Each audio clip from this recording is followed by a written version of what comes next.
please welcome EPA Administrator Lee Zeldin.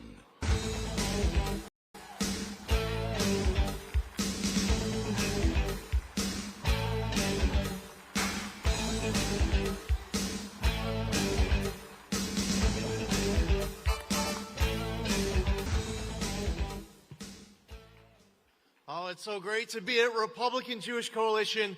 Hey, Sid Rosenberg, how are you? You know, as I'm here, I'm thinking of Sheldon Adelson, David Flom, Jeff Feingold, Sam Fox, so many people through the years who helped to build the Republican Jewish Coalition into being such an important, monumental, impactful group to make sure that in a year like 2025, with the crossroads that was facing our country last year, that we have Donald Trump back in the White House, a Republican House, and a Republican Senate to save the greatest country in the history of the world. I'm looking out and seeing a lot of friends. You know, it feels like I'm home being with all of you.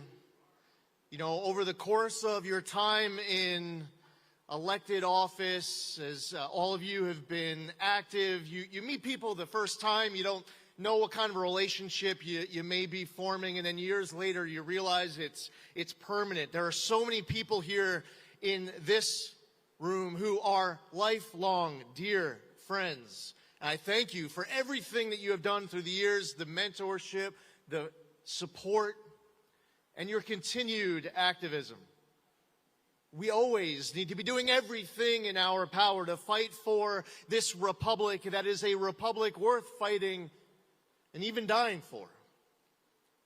Too many people sit on the sidelines, discouraged, deterred, intimidated by voices that make it uncomfortable to participate in this arena.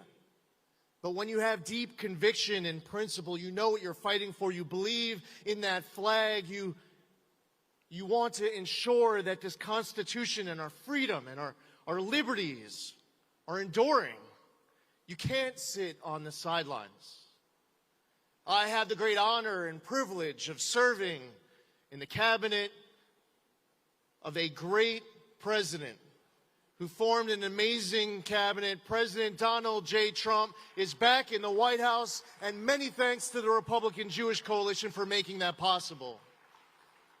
I got a call from President Trump recently, very late at night. And yeah, he's wide awake, he's working.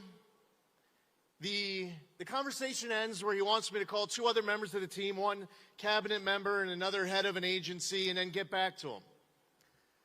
And I'm looking at the time, and I'm wondering, when he says, get back to him, does that mean like tonight? Because tonight is, well, it's actually tomorrow, because it'll be after midnight. He says, whatever time it is, call me back. I called the first person up, reached him right away. Quick conversation, 5 minutes done, fantastic. Then I had to call the cabinet member. He doesn't answer the phone. I leave a message, and I'm trying to contact him every way I know possible, and I'm being as relentless as I can, trying to reach him as quickly as I could. Fortunately, I eventually hear back from him. We have our conversation, and now I'm looking at the time. Do I really call back the president at this time? Well, he said, whatever time it is, call me back and I'll be up. I give him a call. He answers the phone right away. He's wide awake. You would think it's 2 o'clock in the afternoon. You'd think that, you know, for a normal person that they're loaded up on 6 espressos. I mean, he is going. I update him on the conversations, and he immediately is talking China and India, having conversations with other world leaders, and he's into it. And by the way, the topic that I was speaking to him on was something that, you know, he sounded emotional and passionate and worked up over. But when you might be just about to think that it's a topic that would be getting to him, his tone changes. And I could tell on the other side of the phone, he had this big smile on his face, and he was feeling good. And he said, "Aren't you having fun? There was no sarcasm to it. And you could tell he was asking me that because that's how he was feeling. We just went from a president of the United States who would call a lid on his day as quickly as his day would start. We had a president who had I wouldn't say a good 45 minutes. There was a relatively alert 45 minutes of a day. An auto pen running this country. And now we have a president who doesn't sleep and he's fighting for us. You think you already did your 4 years. You don't have to do 4 more. You went through 2 assassination attempts for us. He could be living such a fabulous life outside of the hassles and inconveniences, the complexities of being our president. But no, that is what drives him to work harder for all of us. And it drives our cabinet to all work as hard as we can for all of you. When the president called me up the Sunday morning right after the election, he asked me to be the administrator of the Environmental Protection Agency. I'm going to admit, wasn't expecting it. We had a few conversations after the Tuesday election. We're talking about some different things that he had in mind, but he knew this is exactly what he wanted to do, and he was just so motivated into it. I said, Mr. President, if you like it, I love it, let's do it. And he had a list of 15 or 20 different specific things he wanted us to accomplish at the EPA. We have so much of the deregulatory agenda at our agency. So much of a green new scam and these green slush funds that had to end accountability, where money was going to well-connected left-wing friends, those who are working in the Biden and Obama administration's Democratic donors, getting their hands on our hard-earned tax dollars. The president wanted me to go find it and put an end to it. He wants our permits to go faster, to take less time, cost less money, have more certainty.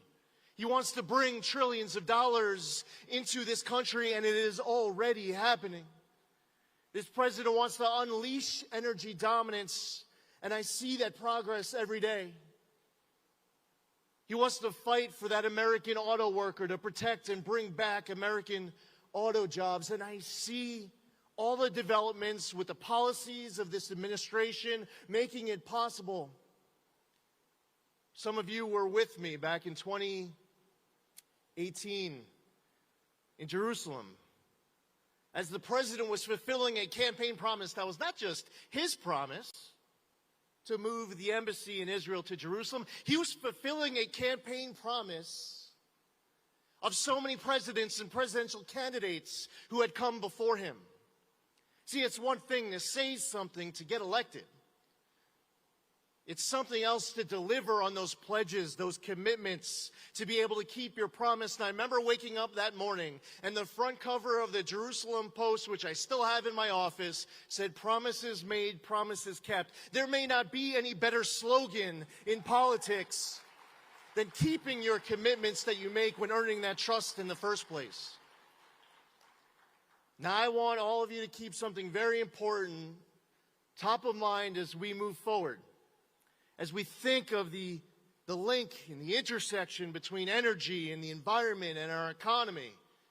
See, what I have found is one of the starkest contrasts that exist between liberals and conservatives right now in America is that what I came into inheriting a Biden EPA that was coming out, they thought that in order to protect the environment, we had to suffocate entire sectors of our economy out of existence. Conservatives believe that we can protect the environment and grow the economy, that it's not a binary choice. The Trump EPA chooses both. The American public chose both when they voted November 2024 to put the Trump mandate into effect. And that's why we are in the middle of doing a deregulatory effort right now at EPA that amounts to, in 1 year, more deregulation than entire federal governments in the past have done across every federal agency across entire presidencies. That's one agency in 1 year. One of our proposed rescissions is of the 2009 Obama EPA endangerment finding. If finalized, will be the single largest act of deregulation in the history of the United States of America. I had a great intellect. There's no way you can have a conversation with Mark Levin on his radio show unless it's intellectual. We were talking Constitution and Supreme Court cases. We were talking Loper-Bright, Michigan versus EPA, West Virginia versus EPA. See, we as conservatives understand that if it is not an authority that is specifically granted to an agency in the text of statute, that we should not have bureaucrats on top of an ivory tower in Washington deciding to get creative and giving themselves power that Congress did not give to them in statute. That's the Loper-Bright decision overturning the Chevron doctrine. The major policies doctrine, saying that when you are going to have what would amount to trillions of dollars of new regulation, that's a decision that should require a debate in Congress, a vote of our elected representatives, instead of those lacking courage trying to kick those tough decisions to those unelected bureaucrats to hoard that power for themselves. This is about giving power back to the people of this country.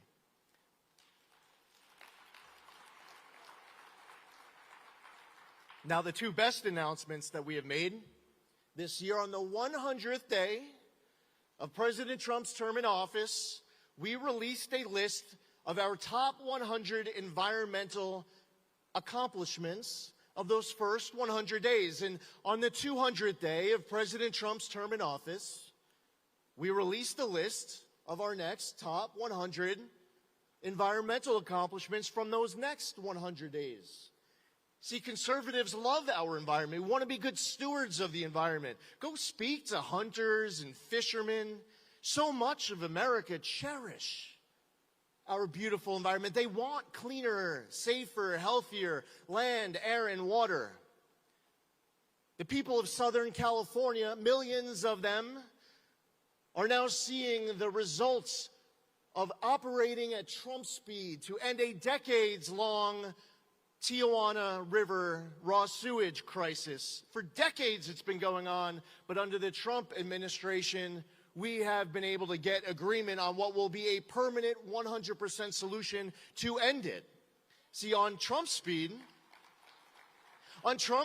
just days before President Trump came into office, a terrible wildfire hit LA. And there are many people, I'm sure, in this room who were very personally impacted by what took place. Can you imagine, I mean, when you're coming into office to inherit something that is as what seems to be apocalyptic as that was. Over 13,000 properties destroyed. Incompetency at the state and local government that is mind-boggling. And President Trump came in, he signed an executive order right away, and he said, EPA, you have 30 days to complete your hazardous material removal under Phase 1 so that the Army Corps can come in for Phase 2 to do their debris removal. And the original response was, well, that was going to be impossible. Well, enter President Trump. And when he says that this needs to get done in 30 days, that means that we will get it done and did get it done in 28 days. That's real environmental action and accomplishment. See, we can't complete our thought and our understanding of exactly what we inherited without looking at the ways through inefficiencies, and in many cases, I wouldn't say reckless, it was deliberate, in the way that your tax dollars were being wasted and abused, lit on fire, tens of billions of dollars that were going through an agency that didn't even know how to spend it.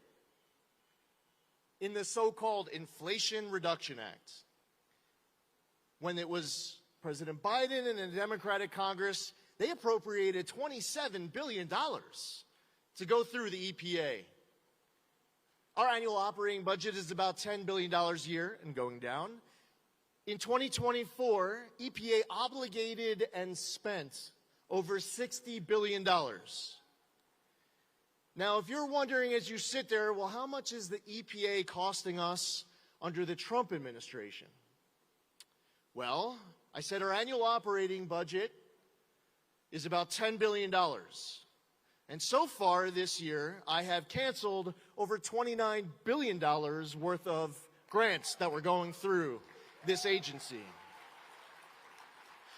I mean, if you want to talk waste, I have examples for you of grants where the dollar was passing through 4 pass-throughs where each of them were collecting their own cut to administer their portion of the pass-through. Think how diluted your dollar was. See, we watch the left when they have terms that they're using for organizing and they define it in a way that will build support. Words like environmental justice, climate justice, climate change.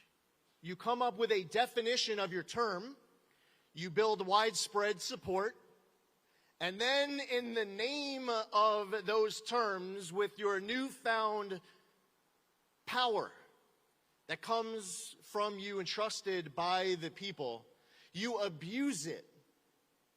See, climate justice, in the name of that term, led to $50 billion going to a group called Climate Justice Alliance.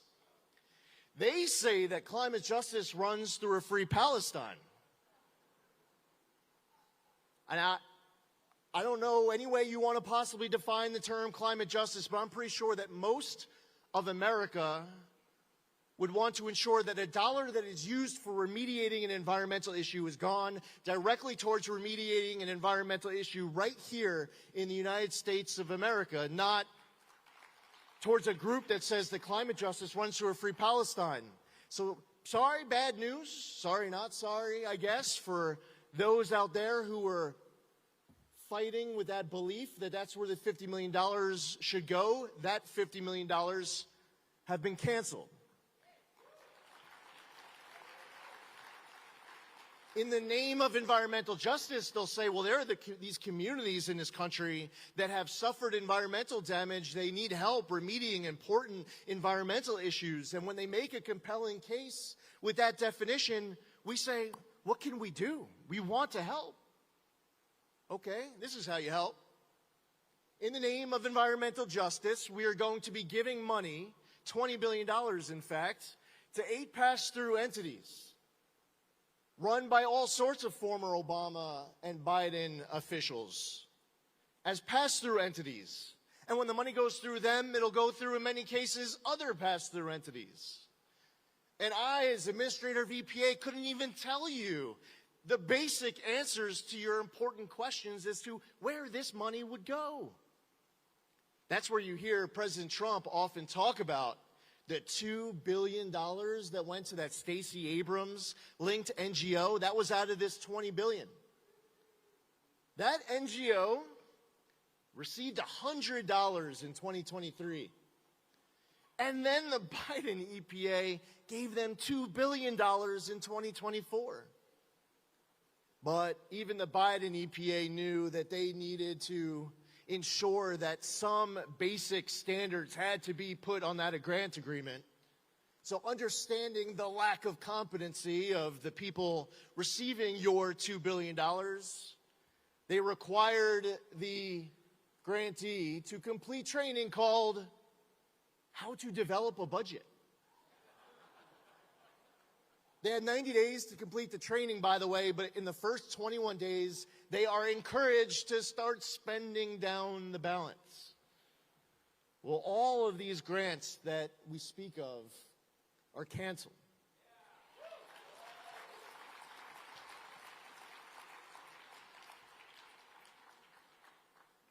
This is a room filled with passionate Jewish Republicans, American Jews. And there's so much at any given time that motivates us to want to do everything in our power to be fighting for this country that we love. I didn't think the day after the election that I'd be spending 2025 as administrator of EPA. And I found out soon that that's exactly what President Trump wanted. And I said to him, if you like it, I love it. We're all answering a call in our own ways. And if we needed any reminder of what's at stake, we reflect on what happened September 10th. Assassinating my friend Charlie Kirk. We have to be realistic at what the other side is willing to do with their vision of where they want to take this country. But this group, filled with people who I can vouch for as my friends, many of you my friends for life, as we enjoy our time here, I guess with a little bit of inspiration, knowing that right next door at the Sphere they're playing Wizard of Oz, it feels like home when you come to the RJC here for this meeting. And as we think of Sheldon, and David Flom, and Jeff Feingold, and Sam Fox, and all those came before us, we are reminded why there's nowhere more important for all of us to be than right here, right now, being active in an amazing, legendary organization that will continue to grow stronger because of all of us stepping up and knowing what we are up against in this fight, in the way the other side organizes, the way the other side right now, in ways that they haven't even done in the not too distant past, are willing to go the lengths that they are willing to go to fight for their cause that they believe, but because our cause of freedom and liberty, of a country that is the greatest country in the history of the world. The Republican Jewish coalition will remain strong, and because of that, the United States of America will always have a better chance of being stronger with the days and the years and the decades and the generations and the centuries that are ahead. As we enter into America 250, the Republican Jewish coalition will be there having the back of everything that is right and just, fighting for what is a great, exceptional nation that we will never apologize for. Thank you for your friendship. Thank you for being here. Thank you for everything you've done for me, and more importantly, what you have done for President Trump and the United States of America. God bless you.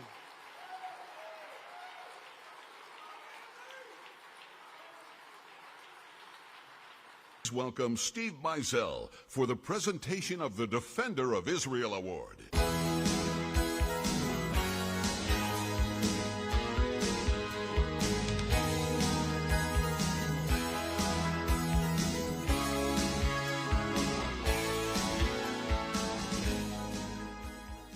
Good afternoon.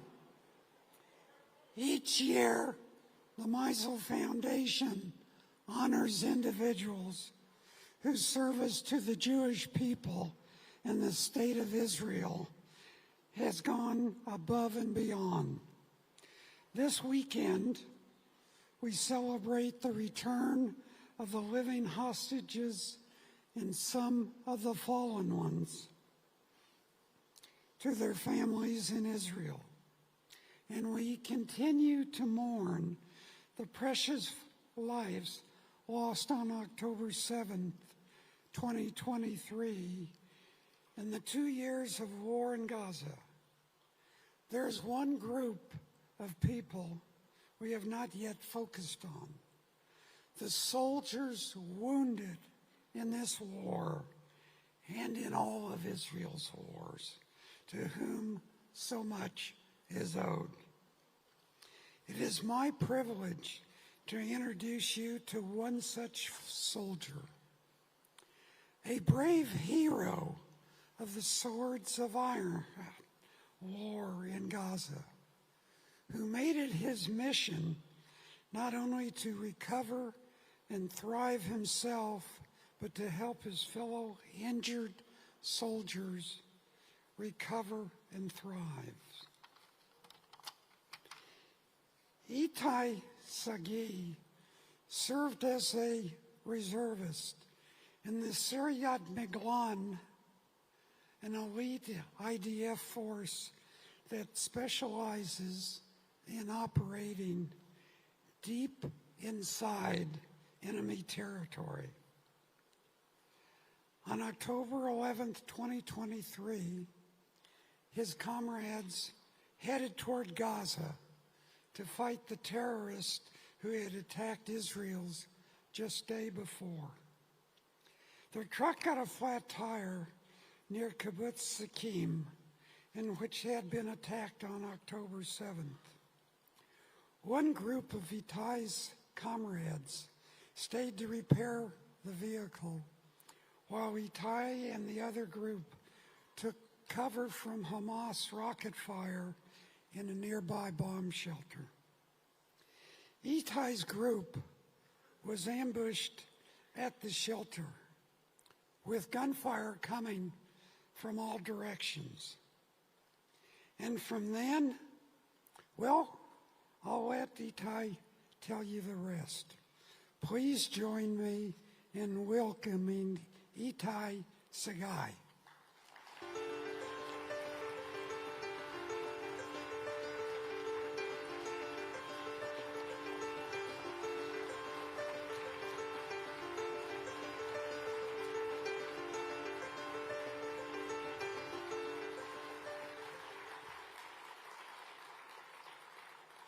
I don't know how to start. People ask me if I'm scared to go up the stage. So the truth is, I'm not scared, I'm excited. I can't be scared in a room full of people that cherish and love me, and that is what I feel. And thank you all so much for that. I'm here to tell you my story. So I serve in Maglan unit. I'm 27 years old. I was a reservist. I love what I do. On the 7th of October, I was called by my commander at 8 a.m. I live in the Upper Galilee next to Lebanon, and told me, Itai, we need you right now in base. I said, of course. I took a machete, a friend of mine that served in the same unit. We drove to the south, and we couldn't believe what we saw. For 5 days, we fought against those monsters that in their eyes you could only see hate. And the only reason we stayed alive and continue fighting day after day is because we fight out of love for Israel, out of love for life, and out of love for each other.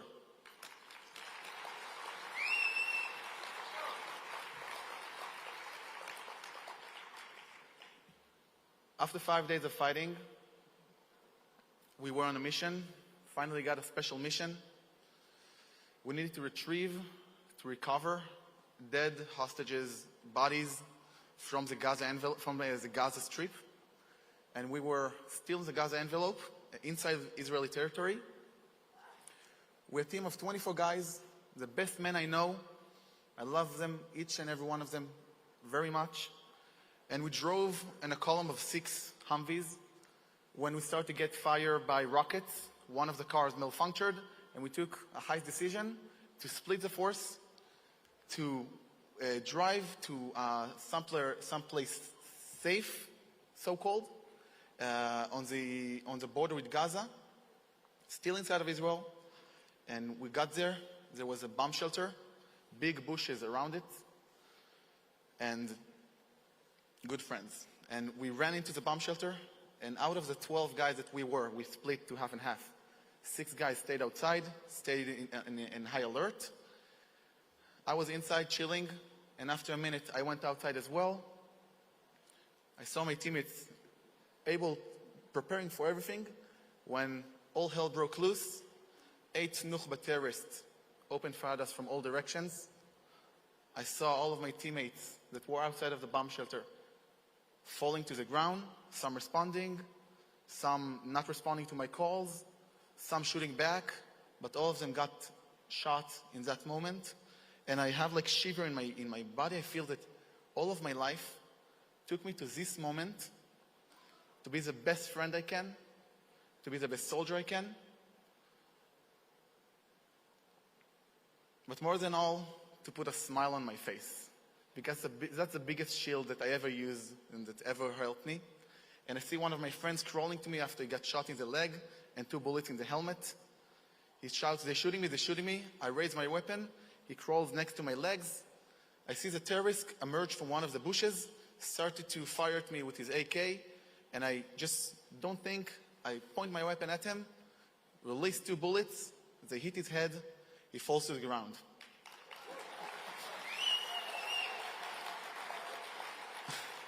All I'm thinking is, good job, Itai. Continue that. Everything's gonna be fine. Everything's gonna be fine. You need to buy time. And I'm outside. I see another terrorist. He shoots at me. I shoot at him back. I don't hit. And I shoot and change position, shoot and change position like they taught me, until I just sprint him. I surprise him. I emerge from the corner, and from 0 distance away, I take him out as well with 6 bullets in the chest. And then I look behind me. I see 2 dead terrorist bodies. And I believe that we're gonna be okay. I really believe. I see my teammates lying on the ground, but it's my best friends. I can't comprehend that something happened to them. And in my brain I say, oh, it's fine, they're just sleeping. Of course it wasn't that. I started to speak with one of my teammates inside of the bomb shelter. Told them we need to create a perimeter outside of the bomb shelter. There's a lot of terrorists. When I see 2 grenades fall right in front of me, I jump to the other direction. I feel big explosions. I stand back up. I dust myself off. I'm fine. I don't hear anything, but I go back to battle. I search for more terrorists. Another grenade falls next to me, but this time I don't see it and I don't hear it. It just explodes less than a meter away. I fall to the ground. My body became jello. I don't know why I can't move. I think that everything is okay because I don't feel the pain. And I feel bullets flying above me, and I say, okay, I need to change position. But I can't, my body's not working. And then I said, okay, Tai, your teammates got this, he'll do everything to save you. All you need to do is take a deep breath. And I can't. I don't able to breathe. And I start to freak out. And I can't breathe. More and more and more. Until I finally, I think, pass out. Everything is dark. And then I just find myself floating above the battlefield, floating above the situation. Everything is like orange filtered. And I remember my teammates fighting, but I don't care. I remember the terrorists fighting, but I don't care. All I want is to continue with this amazing feeling. I feel something loving me. I feel beloved. I feel great. I feel like that's my place. I need to finish with this nonsense and continue on with my life. When I see a dead body that I don't recognize, and I look at it, and it bothers me. For everything else, I was apathic. And I get closer and closer until I see my own face on that body. When I have like flashes of electricity going through my body that I feel all of my life going. I don't see my past, I see my future. I see how amazing it's gonna be. I see family. I see barbecues. I love barbecues. Really. I see my teammates. And I see a big house in the north full of kids, and I know all of that is going to be mine. And these amazing feelings that I felt surrounding me while I was up there, I feel all of them going to be in my life, and I choose life. And I scream at myself, Itai, start breathe. Again and again, until finally I go back to the same terrible situation. They're shooting at us from all directions. We are 7 out of 12 people already shot.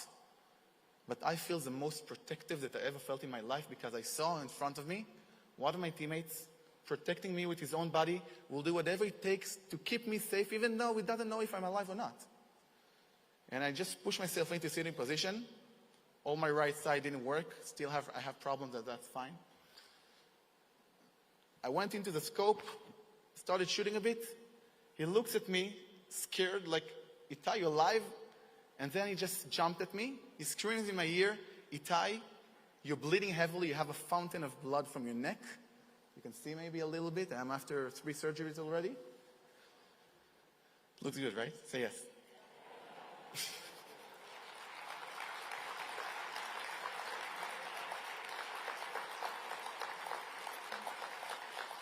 Like that, we fight for almost 50 minutes, taking out the terrorists with heavy casualties. We didn't succeed in our mission, unfortunately, but we did succeed recently when we retrieved almost all of the hostages, but we didn't finish with that. I woke up in the hospital, a broken man, crying, don't know what to do with myself. I felt like the biggest failure that God ever created. From a soldier that served his country, now I need help to go to the toilet. Now I need someone to wash me. I can't move my right arm. I can't move my head. But it all changed a day later. Sorry. In that day, they told me that 3 of my best friends gave their life. Itai Moreno, Ido Kaslasi, and Daniel Castiel.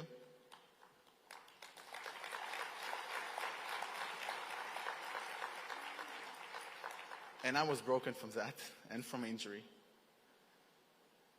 But a day later, one of my teammates calls me. And I hear the joy in his laugh. I feel in his voice. And I feel like, he's like, Itai, you're alive. And I'm, yeah, but they're dead. But he said, but you're alive. We didn't thought that you're going to make it. But he said, and I said, yeah. But then he said something amazing. He said, Itai, we lost so much. We lost so much. We lost that battle. We didn't lose that battle. We're here.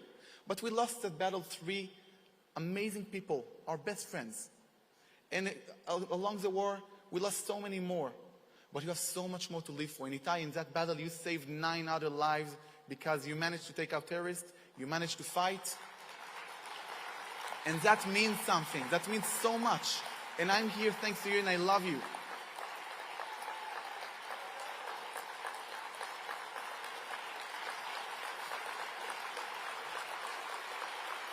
Thank you.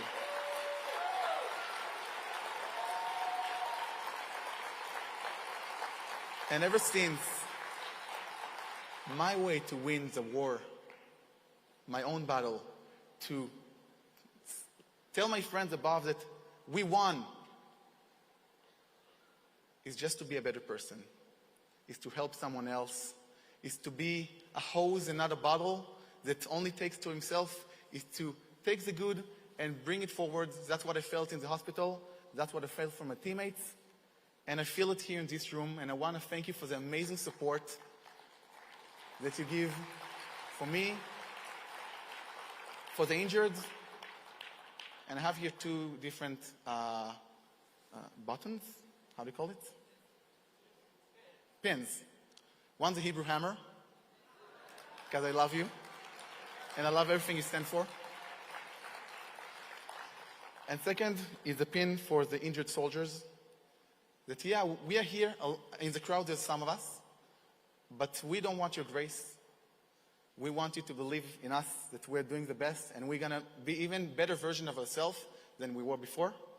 And all of us almost gave everything to win this war, and that's exactly what we're going to do. And we have to retrieve all of the hostages back. And thank you so much for your amazing love and your amazing support. And I salute you.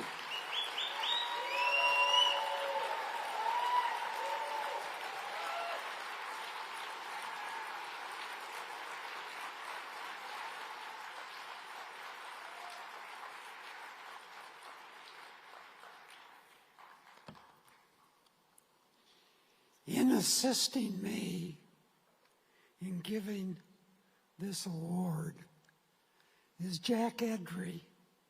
Jack, a member of the RJC. Jack was a member, a fighter in Miquelon, and fought in many wars for Israel. It is my privilege to honor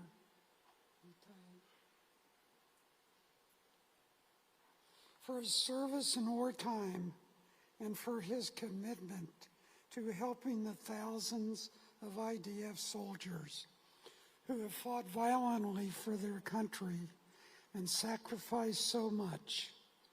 Itay, this plaque says, on behalf of the Republican Jewish Coalition, we proudly present this Defender of Israel Award to Itai Segei in recognition of his courage under fire in the iron swords of war and his devotion to the welfare of Israel's wounded veterans. This award is funded by the Stephen Meisel Foundation.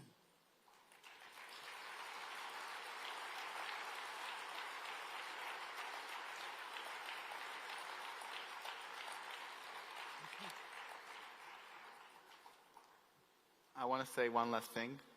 A big thanks to Stephen that made it all happen.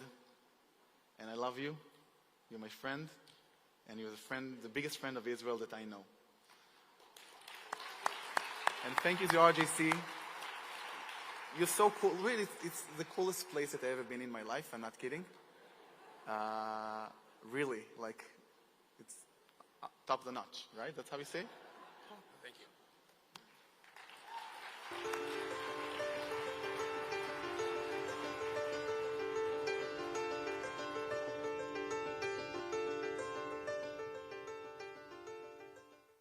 Please welcome pollster and analyst Frank Luntz.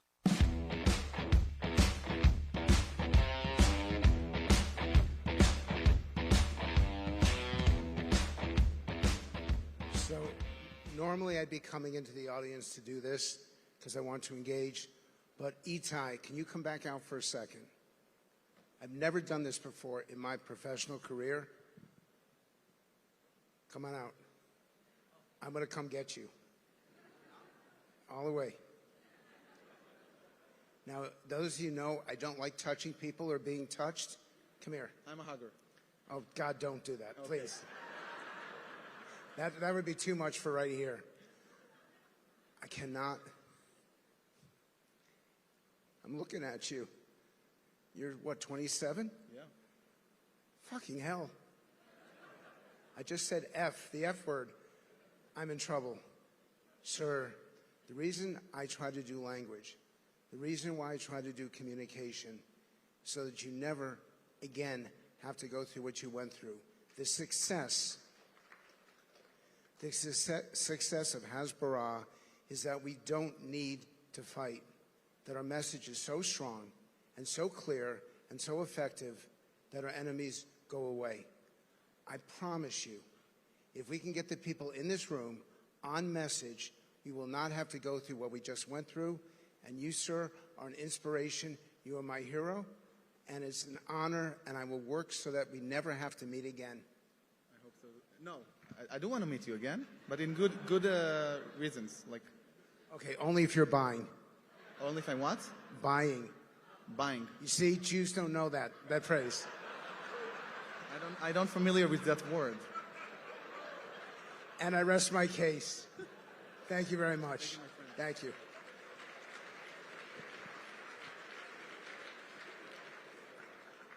Okay, let's pull up the PowerPoints because I got a lot to go through. Take out your pens, use your phones. I'm going to try to communicate what matters, and nothing matters more than this. All we have to do, if we could just do this, is to take all the stuff that Hamas says on Al Jazeera and make sure that every American knows this word for word, interview by interview. This first step is to be communicating exactly what they do, exactly what they say. If we start with that, we're going to be successful. But even that is too much. Next, oh, actually, I've got the clicker here. I'm about to say next slide. This is not a union hotel, so I have to do this on my own. First, and I just realized that the slide that I'm up to look at this, and I can't even read it because it's so far back. So in the front row, read it, yell it out to me. Okay, one person. Go ahead, sir.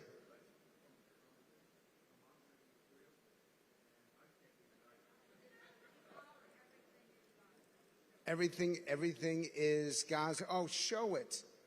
I want you to put the video, to communicate that video in advertisements. I want every American to know what the leadership says.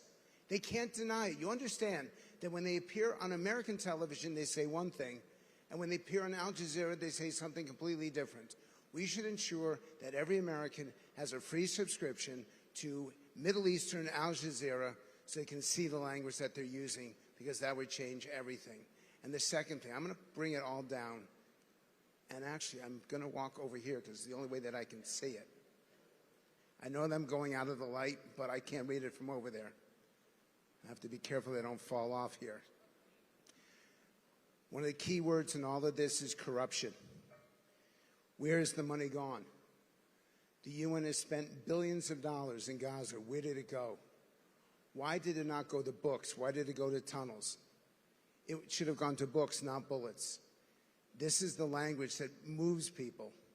Another phrase that's important is that it is not anti-Semitism, it's anti-Jewish racism. I'm asking you to make that change because still Americans don't know what anti-Semitism is, but they do know what racism is, and they do understand the hatred towards the Jewish community that's too often expressed on college campuses, and so it really does matter. Another one at the bottom, which is something that probably we're not used to saying, which is our empathy and our understanding for the plight of the Palestinian people. Because in the end, this is not Israel's fault, this is Hamas's fault. On October 6th, we had peace. October 7th, we had war, and that was because of Hamas, not because of Israel. I want you to communicate that as often as you can. Next. These are the key words, and by the way, this is absolutely impossible. Let's see if I can get a little closer to this side, but they're equidistant. These are the words, this is the language. Take a picture of it. I'm not shy about sharing the information. This is the language that will move people. And in the end, it is the right of Israel to exist, and that Hamas is the perpetrator of hate, and that is what they should be called. And if anyone has any question about this, all you have to do is look at the language, at the words that they use in how they communicate. These are the words that work. We've been working on this now for years, literally for decades. And in fact, there's no place where I have a more difficult time, candidly, is with Jewish audiences. And that's because we all want to do it our way. And I'm suggesting that this is the right way. The 4 H's, and this is for colleges in particular. And I do have to recognize also at the beginning of this that you have one organization that is represented, about 95 or 100 of them are here. And they're the most effective audience for fighting anti-Semitism, anti-Jewish racism, and for Israel. And that's our AEPI students. Where are they?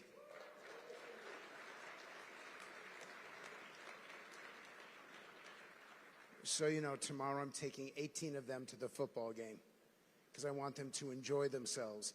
Every day they're on the front lines of our communication, and I want them to know how much we appreciate them, how much we celebrate them, and how much we respect them for all that they do. I think they're sitting back there.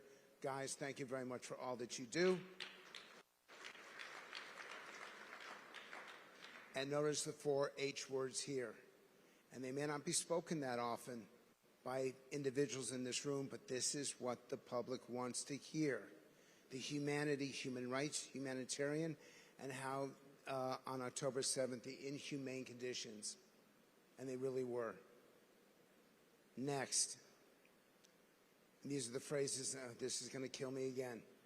I don't think you've ever had someone who stand up here who truly put this stuff together for you. It's a brand new presentation, and actually not read it from the stage. I did not want to do what the politicians do. They have cue cards, or they're reading the teleprompter over here, and then they go over here, and now I realize that they are correct and I am wrong, because I can't possibly read that. So I'm going to skip it. Notice that it's no longer a culture of hate. One of the other things that I've had to do is I've had to reshape my language. I've had to redo this. So I last spoke to you maybe 4 or 5 years ago about the time of COVID. The stuff I said to you back then doesn't apply now. or the words have changed since then, and we have to be willing to change with it. And all you have to do is show the visualization of it. It is not the words, it is the pictures. And I'm asking for people to see it. They will show you and in fact, a lot of their stuff is made up. All you have to do is tell the truth, but tell the truth in photographs, and that's one of the best examples. The other aspect about anti-Semitism is it is unforgivable. It is unacceptable. And any university president that doesn't declare that on day one should be fired.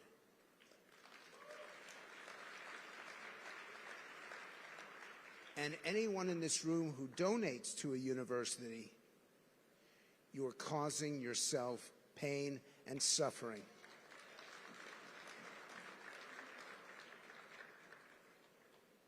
Here's your line. This is the line everyone in this room should use when you leave here right now. In America today, no one should be discriminated against because of either race or religion. We're all on the same side. We would never accept bigotry based on whether you're white, black, brown, Asian, Middle Eastern. It's unacceptable, which should be the same thing on religious grounds as well. We're all in this together, and that is one of the key components of this. And I'm actually looking for the time clock as well, which I do not see in front of me, so if someone can let me know. And we got another list of, you all should know that up here I'm dying. Norm, you've known me now for, 15, 20 years. This is the worst moment of my life. So I'm asking you all, if you can, forgive and have sympathy, because literally my entire presentation, which is brand new, I can't see it. Everyone deserves. Why do you do that? Because I want you to be universal in your approach. I want you to be universal in how you communicate. It's not about a commitment to peace, it's an investment in peace. Why is it an investment? Because that shows that you're already doing it. That shows that you're committed to it and you're engaged in it. Mutual respect. Oh, you just took a picture to me. Yes, but if I go for that, I will fall over. And that'll be very funny for you all and not so funny for me. But I can read this slide here. Mutual respect. The single highest value. And this is not my opinion. This is based on fundamental research, polling, focus groups, instant response. This is to help you get to where you need to go. And mutual respect is powerful because it says it's a two-way street. If you want to get it, you have to give it. And if you give it, you have to get it. It's essentially be talking about solutions and results, because in the end, Americans don't want to know about the process. They want to know about the impact. They want to know whether or not it actually mattered. I'll do a few more from that. Please stop talking about evidence. There's evidence for the prosecution. There's evidence for the defense. We fight over evidence. Who here's a lawyer? If you're a lawyer, raise your hands. Get out. I've wanted to do that now forever, and I see that they now, by the way, I now actually can read it in the teleprompter. So whoever's back there will figure that out. You deserve a raise. Also, no exceptions, no excuses.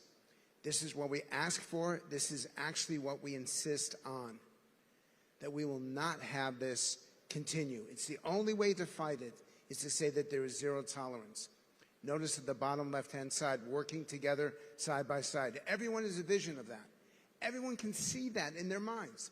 And I want your words to be visual, not just verbal. Couple more. Lasting and long-term. They're tired of these attempts. They're tired of these events. They want to know that whatever you're trying to do will make a difference. Also, the consequences of failure. For those of you who are in difficult marriages and you're kind of thinking, well, maybe you should kind of give up, use the word consequence. Honey, the consequence of my doing what you want me to do, and they will pay attention to it. The word consequence has an impact on how people hear things. I promise you, when we get out there and a couple of you come up and tell me how sorry you are for me, you're going to remember the word consequence. The consequence of me not putting my laptop right here is that I gave a really bad presentation. Next. Please don't yell. please communicate that you're listening. It may bother you. It may fundamentally be difficult for you, but it is absolutely essential that you communicate that you hear them, because in the end, that's all what we all ask for, is to be heard. I've got only 1 more minute, so I'm going to try to get to as much stuff as I can here. I want you to speak to their hearts, not just to their heads. These are families who've been torn apart. That soldier, the story that he told is heartbreaking. Those are the stories that you want to communicate, because they'll be heard, and here's the important part. They'll be listened to. For in the end, what matters is what they hear, not what you say. And I want to emphasize that. What you say is irrelevant. It's what they hear. She is the person you should be talking to.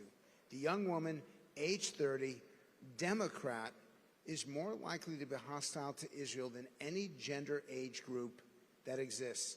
And if she's left politically, she's now pro-Palestinian. Let me correct that. She's probably pro-Hamas, and that is our challenge.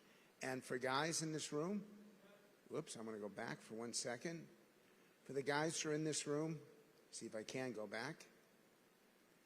This is one of our challenges.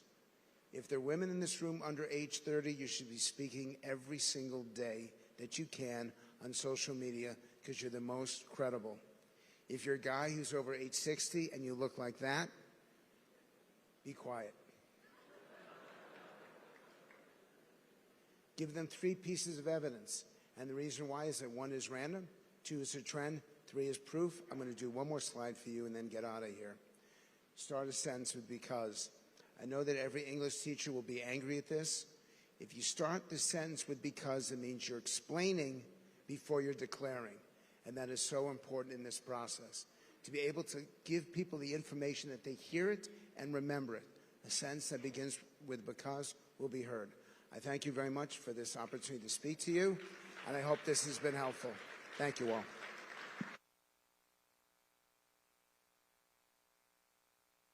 Please welcome the host of the Officer Tatum Show, Brandon Tatum.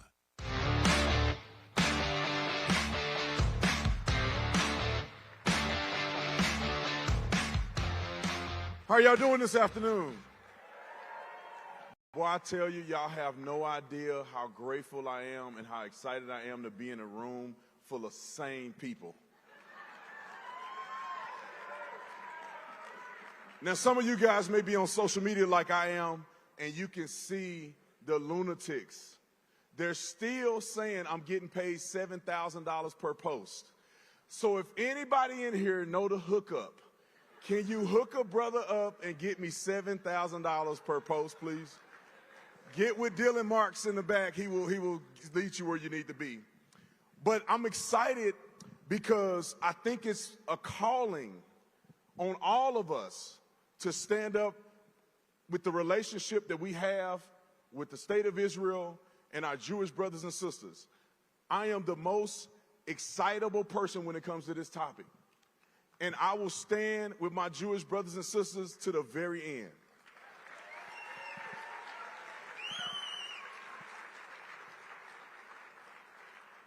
And one of the reasons that I have this fervor and this excitement is because I actually read my Bible. I know what God has said. I know what the principles of God mean to people like me as a Christian. And we have to stand by those principles to the very end. And I'm going to say this, because I know a lot of you guys in here are bold and courageous, but this is the time to be more bold than ever before. Anti-Semitism in America is out of control. And it's no longer a time where you can sit back and watch others perform and watch others stand up for what's right. You have to get off of your butt, get online or wherever you need to get and stand up for what's real and what's true. And let me say this.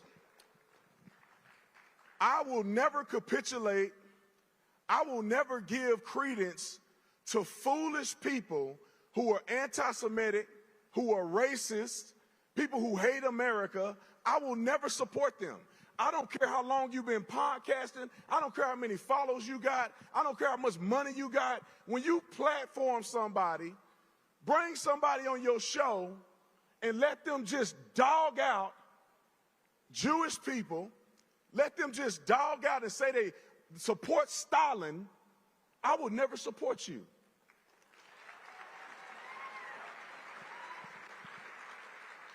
I'm trying not to get crazy in here, but we got to stop being soft on this topic.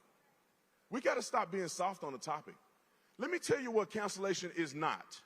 No one cares if you own your own social media platform and you spew whatever you want to say, whether it's stupid or not. We live in America and people have the right to free speech.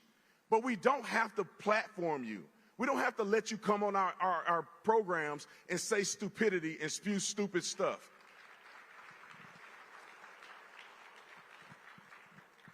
And for too long, I'm seeing it go on and on and on and on. I see somebody with a sign that said, Tucker is not MAGA. I guess I got to put his name out there. That's not MAGA. When you're on your platform and people are acting as if Sharia law is better than what we have here in America and the laws that are given to us by God through faith, you're a silly person. If you are out here and you don't know whether or not Hamas is a terrorist organization or a political organization, you are a foolish person.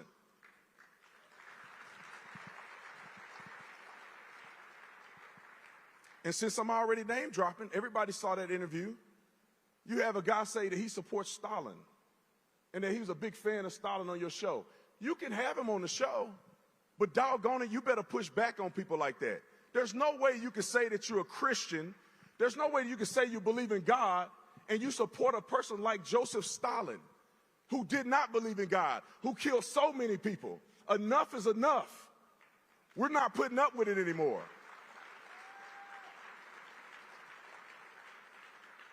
And I stand by our president. That's the reason why I voted for him, because he's a man of integrity. He's a man that stands on principles.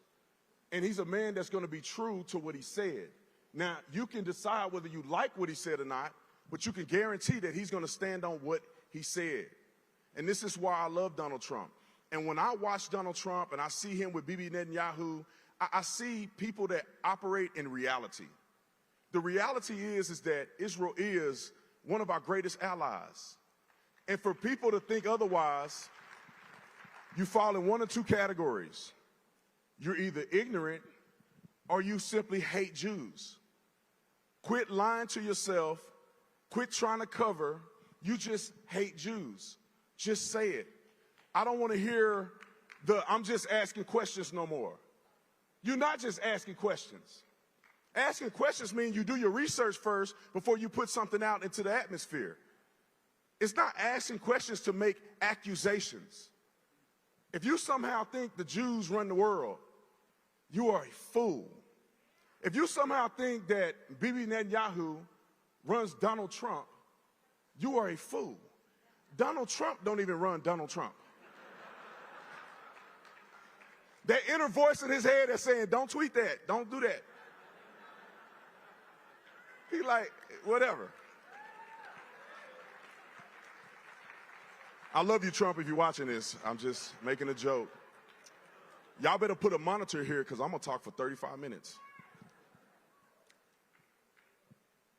But I'm so passionate about this, and it really changed my perspective because I need to give you guys a little background here. I'm a young guy from Fort Worth, Texas, never went outside of Fort Worth a day in my life growing up. We didn't even go to Dallas. Some of you in Texas, we were in Fort Worth, we never even went to Dallas. Dallas was it was a travel for us. And then I got older, went to the University of Arizona, but I had never left the United States of America. I was ignorant. I'm going to be embarrassed to say this, but don't judge me, okay? God still loves me, okay? When I was asked, I wasn't really asked, it was Pastor Alan Jackson was going to Israel, and I had never been out of the country, and I said, of course I would love to go with you. I would love to go where Jesus was and all the great things that as Christians we love about Israel. And so when I decided to go, I didn't know anything really about Israel. I used to think that Israel was like a third world country. I'm not gonna lie. I thought it was like Afghanistan and all these other places. I'm telling the truth. Can I be honest? I get on the plane, we land, and I'm blown away. I'm like, oh my God, look at these freeways. Look at this innovation. It's clean. It's peaceful. We went all the way up from Tiberias all the way down to the Dead Sea. I mean, it blew my mind. And that's not even adding into the connection with all of the things that the Bible had prophesied about that you could see in the flesh right there in Israel. And we were on the Sea of Galilee, the Mount of Beatitudes, all the Christian sites. Because as a Christian, that means so much to me. And when I left, I remember thinking, man, I love this place. I love the energy in this place. I see why in America we partner with a democracy like Israel. And it changed me. And therefore, after that, I'm like, man, I'm the biggest fan of Israel. Then I started doing research, and I started realizing our true connection that's beyond just the religious connection, the Judeo-Christian values, beyond that. The connection that we have geopolitically, the connection that we have when we share intelligence, and all of the great things that all of y'all in here already know. Somehow these people are just losing their mind and they forget about these things. But all of those things and all of the connections make me love Israel. And then October the 7th happened. And I was so upset because good, innocent people were killed. I've interviewed since people who were hostage or who were held hostage for 490 days. People in the IDF. And I don't want to relive this for you, but it was a moment that made me so upset and angry because I can see a very similar, I have a very similar feeling that if that happened to America, how would I feel? And the first thing that came out of my mouth, and y'all keep praying for me, I said, I want them to turn that place into a parking lot. I got to preface it because somebody going to clip this and put it on the internet. Not because of the Palestinian people per se, individual people, but because if you dare to do such an atrocity to people that I love, people that I respect, people that are chosen by God, you decide to do something like that, you should never have an opportunity to do it again. And it should be an example to everybody in the world that if you ever think about trying something like this, your country will cease to exist. Boy, if I was the prime minister, ooh, it's 48 hours. Give me 48 hours. And so it enraged me. And then I said my statement. I thought that most people in America were thinkers and had common sense. Well, shockingly enough, I was wrong. Because after I said it, we see all this anti-Semitism popping up. We see mindless people on campus wasting hundreds of thousands of dollars getting no real education. And they're out here talking about from the river to the sea and don't even know which river it is. You got people out here saying death to Jewish people and gays for Palestine. I said, I swear, I'll pay for your ticket. I'll fly you business class. I'll get you transportation, but I'm not getting you transportation back because you ain't coming back. We'll get you there since you want to be gays for Palestine, whatever that's supposed to mean. Ignorant folk in America with no common sense. And I'm going to be quick because my time is running out. And then I saw the propaganda online where you see them, the buildings blowing up. And you got people running around. But for some reason, the camera always know where the building is at before it gets blown up.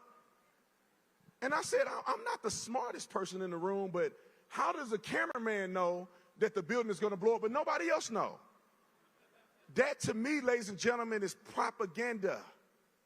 And you see kids with dirt on their face, and then you see a kid laughing in the background on the side. You see one guy that somehow he's fathering 15 families in tragedy, wearing different clothes, different family and kids. What kind of man is this? Ain't no way in the world that man is in that many tragedies. And they have been able to convince willfully ignorant folk in the West to believe that a terrorist organization is reasonable enough to give you the right numbers, to share clips that are reasonable and fair. It's asinine to me. And I went off on my social media, and I've been going off ever since, because I will not stand for this bull crap.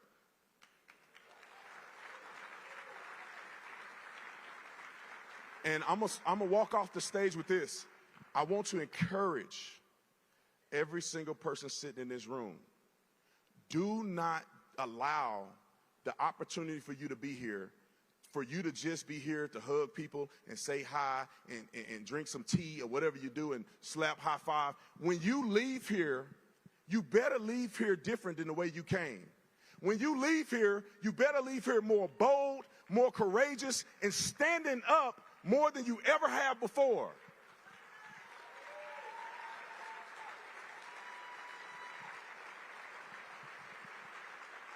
And in the spirit of my good friend Charlie Kirk, one of the boldest young men to ever do this.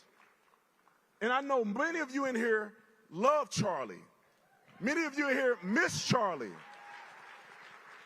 But I want all of you in here to have the spirit and courage like Charlie did, to stand up and do the right thing all the time. And I want to finish it like this. God bless you. I love you too. God bless you. God bless Israel. God bless all my Jewish brothers and sisters out here. God bless America. And y'all keep fighting a good fight.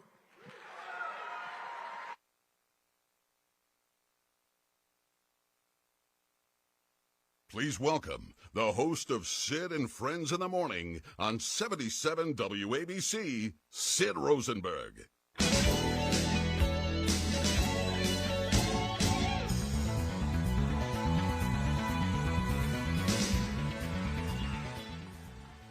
How about another round of applause for Brandon Tatum? He's pretty good, right? He's the only guy in the room with a better tan than I've got. He's really good. So a few people came up to me when I walked in tonight, and they said, I remember when you spoke last year for President Trump. Believe it or not, it was a year ago Tuesday when I hit the stage in front of 18,000 sold-out bands and about 50,000 on the street at Madison Square Garden, and I spoke on behalf of President Trump.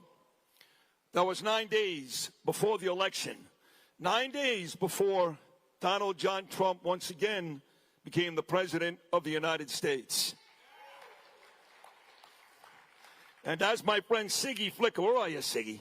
There you are, look at this, she's beautiful to watch, she's great. And Stella Escobedo, both of them. As my friend Siggy talked about earlier, Trump wins, and he bestowed the honor upon me and Siggy, and John's here tonight, and Barbara. We're all going to serve now on his Holocaust Memorial Museum board. We're going to be sworn in next month, December the 8th. Look out, we're coming to Washington, D.C. But with all the great things I've done in my career, and I've done many, this is the first time I've ever spoken at the RJC. Let me give you a story. I'm in Milwaukee, Wisconsin. I had to be there, trust me, it wasn't a vacation. It was the RNC, you remember it well. And it was Thursday afternoon, that was the night where President Trump accepted the Republican nomination to be President of the United States. And I had nothing to do. So I saw my friend Ellie Cohenim, and she said, what are you doing now? I said, I'm going to go to the gym. She said, no, come with me. We're going to Marquette University, and I'm going to go to the RJC. I go, what is that? She goes, it's the Republican Jewish Coalition. I go, no kidding. All right, why not? I walk over there, I walk in, and this is a who's who of everybody. I mean, you name it, they're there, right? Mike Johnson's there, and Kristi Noem was there, Nikki Haley, Governor Abbott. Everybody was there, everybody. And I go, how do I not know about this thing? What is this thing all about? I go, who runs this thing? So it turns out who runs this thing is a guy I know pretty well. He's my first cousin. And we're very, very close. Not like those cousins who only see each other at parties. We're very close. his late mom, Beverly, and my mom, Naomi, were sisters. We grew up together in Brooklyn, New York. Now he went to Iowa, became a great politician in Minnesota. Now he splits his time between D.C., Florida, and Minnesota. But Norm Coleman is my first cousin. He's making this long speech, and I said, how do I get up on stage? He goes, not today. Not today. Anyway, Norman, thank you so much for inviting me here today, and Matt Brooks and all of you folks. So many friends in the audience today. The greatest radio host and TV host in the history of our business, Mark Levin, is here. Also, the smartest man that God ever created. He's got to be the smartest guy ever. I love him. I listen to him every night. I got the Fallick family sitting here, Tila Fallick, Simon Fallick. Wonderful people. I met Bibi Netanyahu because of these lovely people. Spent a lot of time at their house in Jerusalem. Just loaded with big friends in the audience tonight, and I appreciate that. So I live in this little city called New York City. And about 10 days ago, on one of my shows, I talk about this mayoral election every day. And obviously I know two of the three candidates pretty well. I don't know Mamdani, who I referred to in 5 different words: terrorist, jihadist, socialist, Marxist, communist. Those aren't great words, by the way, but that's him. He gets all 5. But I know Andrew Cuomo just a little bit. In fact, I've hated Andrew Cuomo for the better part of 10 years. And Curtis Lee, who happens to be a friend of mine. But I decided a little while back that even though Curtis is a friend of mine, that my stance on this election was going to be anyone but Mamdani. Anybody but Mamdani. So I decided to put Andrew Cuomo on my radio show. And I hate the guy, okay? I don't mince words, okay? I hate him. So I put the guy on my show. And at one point he goes to me, he goes, Sid, could you imagine if, God forbid, there was another 9/11 and Mamdani was sitting in that big chair? And I said, yeah, I can imagine it. He'd be cheering. Oh. I just set the Muslim world on fire. The Muslim world, the Islam world, the Democrats. You know, they've led the nightly news with this like 6 straight nights. Even this morning, MSNBC, this is 10 days ago, they're still talking about it. They're waiting for me to apologize.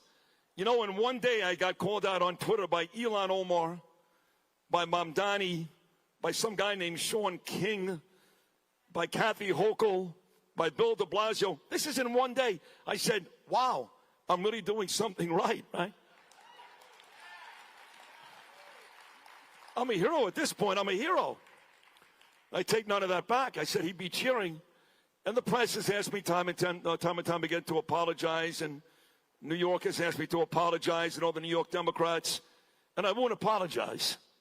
Because I really believe in my heart of hearts, he wants us all dead. All of us.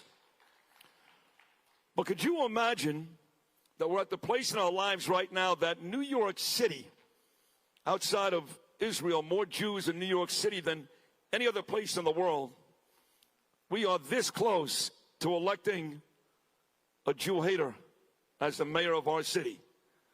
And I know the latest polls came back this morning and Cuomo is moving up in the polls, but gun to my head right now, Mamdani is going to be the next mayor of New York City.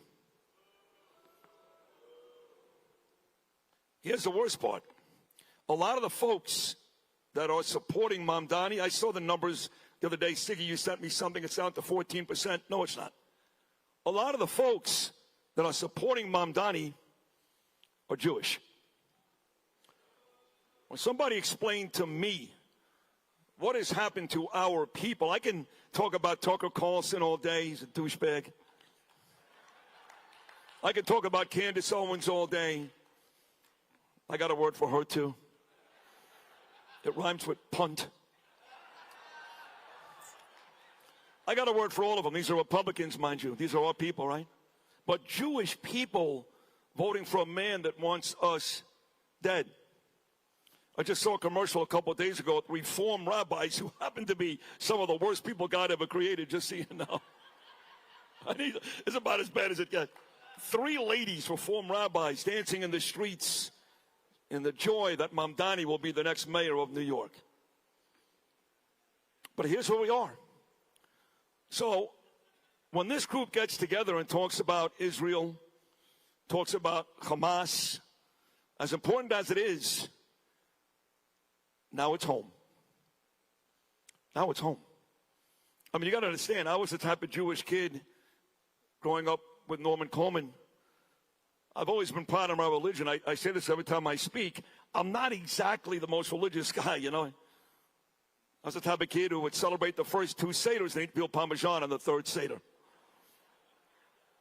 I don't observe Shabbos. I only have 1 set of dishes in my house. But I've always been a very proud Jew. October 7th, I became an animal. I'd never gone to Israel in 56 years. I've been back 4 times since. Again, thank you, Alex. Thank you, Alex Trayman and Sippy Trayman and the One Israel Fund. Thank you, people. And I've never been more proud to be a Jew. Never. And that day destroyed me. But now it's here. I believe there's, over 200 now elected officials that are Muslims. Maybe 800 by the end of the year. Sid, don't say that. Muslims are good people. Well, if you listen to me, which a lot of you do, I don't beat around the bush, and I don't care what you think about me. I don't want Muslims running this country, and that's the bottom line.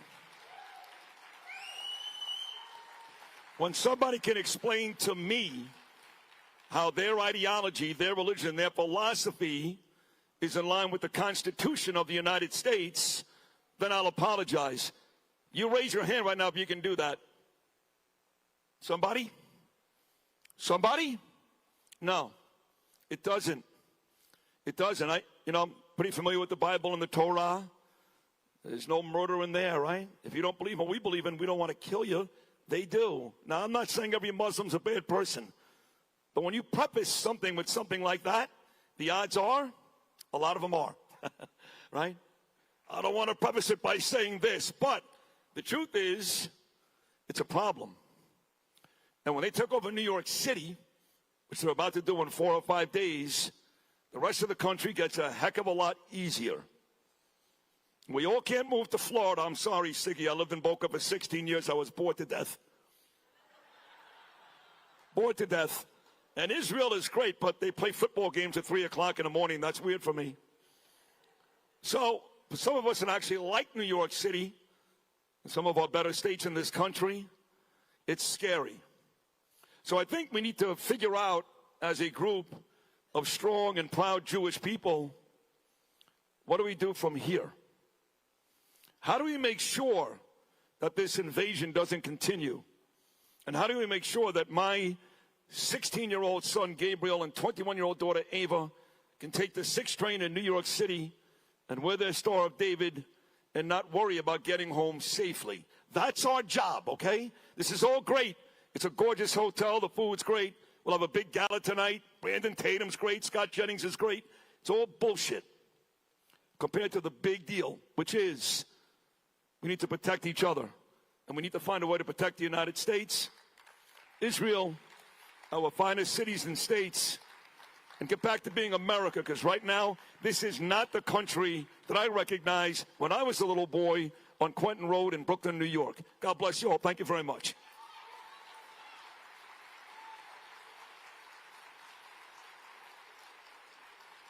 Please welcome the president of Secure Community Network, Michael Masters.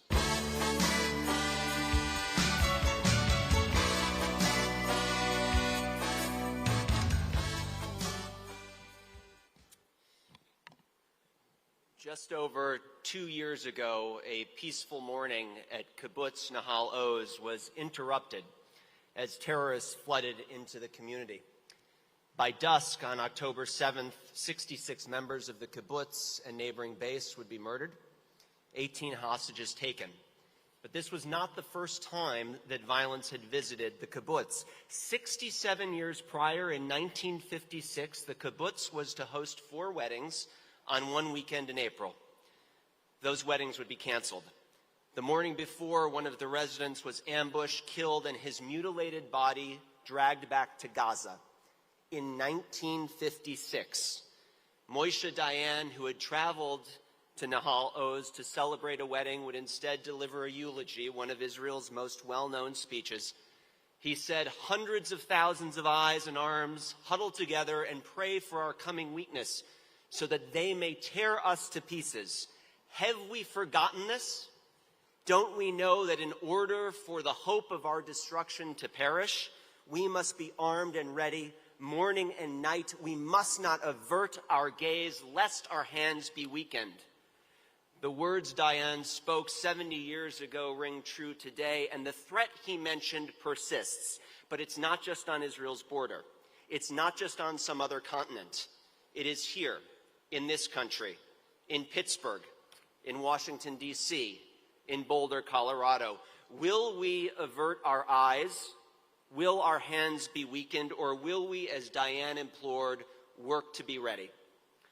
My name is Michael Masters. I am the National Director and CEO of the Secure Community Network, or SCN, a nonprofit organization created after 9/11 to serve as our community's safety and security organization here in North America. I've had the honor of serving in 4 uniformed services in my life, from the Marine Corps and law enforcement to Homeland Security. Thank you. The first one was a bit of a shock to my mother's Jewish sensibility, but she's getting over it. I now have the honor of leading SCN's team of intelligence, security, and law enforcement professionals who are working every single day to serve and protect our community, and it has never been more necessary.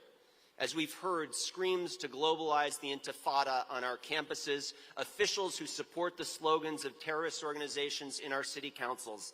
In this environment, we must steady our hands and strengthen our gaze, each and every one of us. It's an honor to join you here today. I'm humbled to stand in this room as an American, as a Jew. I want to thank you all for your incredible patriotism. My special thanks to Matt Brooks, my good friend Ari Fleischer, and Abby Friedman for their friendship and leadership in our community. When Jews are in danger, whether around the world or in Israel, we come together. We must do so now because Jews are in danger here at home, and we must make a choice to allow fear to win and hatred to prevail, or to stand strong. The choices we make in rooms like this and as individuals are going to determine what our Jewish community, and indeed this country, looks like for generations to come. On Passover, our youngest read out 4 questions. 4 questions to explain the story of our Exodus. I'm going to give you 4 other questions. 4 questions to ask yourself every time you enter in a room. 4 questions whose answers may keep you alive. 1, if I asked all of you to close your eyes right now, how many of you could tell me how many exits are in this room? And where are they? Do you know how to get out if there was a fire or if it was dark? 2, what are the potential threats, either from people or objects? 3, what would you do if you were taken hostage, like our community members in Colleyville, Texas, several years ago? And 4th, what would you use to defend yourself against a terrorist? Silverware? A fire extinguisher? Starbucks? If any of you had been trained by our team at SCN, you would know the answers to those questions. We have to live like we will not know the time and place of the next incident. But the one thing that all of us can control, the one thing in our control, is our preparation. And if we have learned anything from over 3,500 years as Jews, it's that we need to be prepared. At SCN, we are working so you can be prepared. Just like Israel has an Iron Dome, we are working to build a security shield over the Jewish community in North America. We are literally an FBI specifically for the Jewish community. And for much of SCN's history, we did our work very quietly behind the scenes with law enforcement. But we can no longer be silent about our security, not when our adversaries are screaming down our halls and on our campuses. 2 weeks ago, law enforcement arrested Mahmoud al-Muhtadi for participating in the October 7th massacre in Lafayette, Louisiana. How many more Muhtadis are there out there in this country? We cannot hope our enemies don't find us. We need to find them first, and we need to be prepared. And that's what SCN is doing, and we need all of you to help. 7 years ago, we had 4 employees and $1 million budget to protect Jewish North America. Today, we have 130 employees, security and intelligence experts, and a budget of close to $30 million. We are working in over 550 communities, from large to small, urban to rural, across all 50 states, and with over 13,000 Jewish institutions, from synagogues and day schools to community centers and overnight camps. Chances are most of you in this room are protected by us when you go to synagogue, whether you're aware of us or not. At our 24/7 command center in Chicago, our intelligence analysts are using AI-enabled technology to monitor the surface, deep, and dark web, identifying individuals every day who pose a threat to our community. We then work with law enforcement to stop them. Cases just like this one. It'll come. Oop, there we go. I did too fast. August, July 31st in Atlanta, Georgia. An individual showed up at the campus of the Jewish Federation. He was encountered by security. His comment, "I'm the official representative of the white race and I'm here to negotiate with you." In law enforcement, we call that a clue that something is off.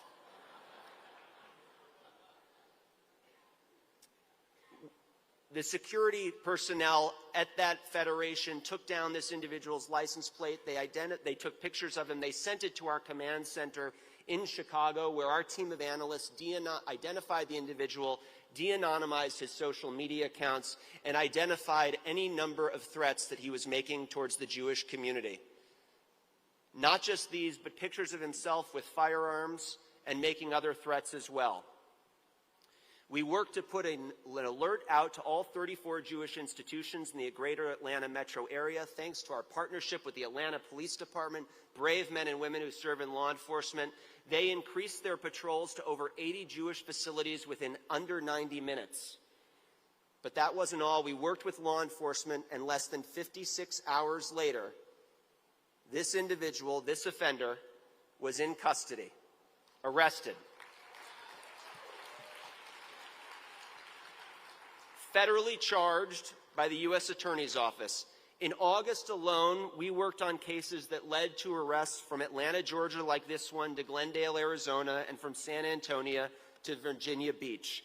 Just this week, we helped identify this individual. He was arrested within hours in Alabama.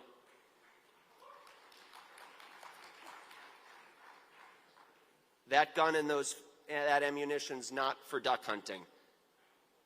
But we don't stop there. We develop physical security recommendations for our facilities. We provide training to empower our community. In the last year, assessments of over 700 Jewish institutions, training for over 40,000 members of our community. And if you're not one of them, please get in touch.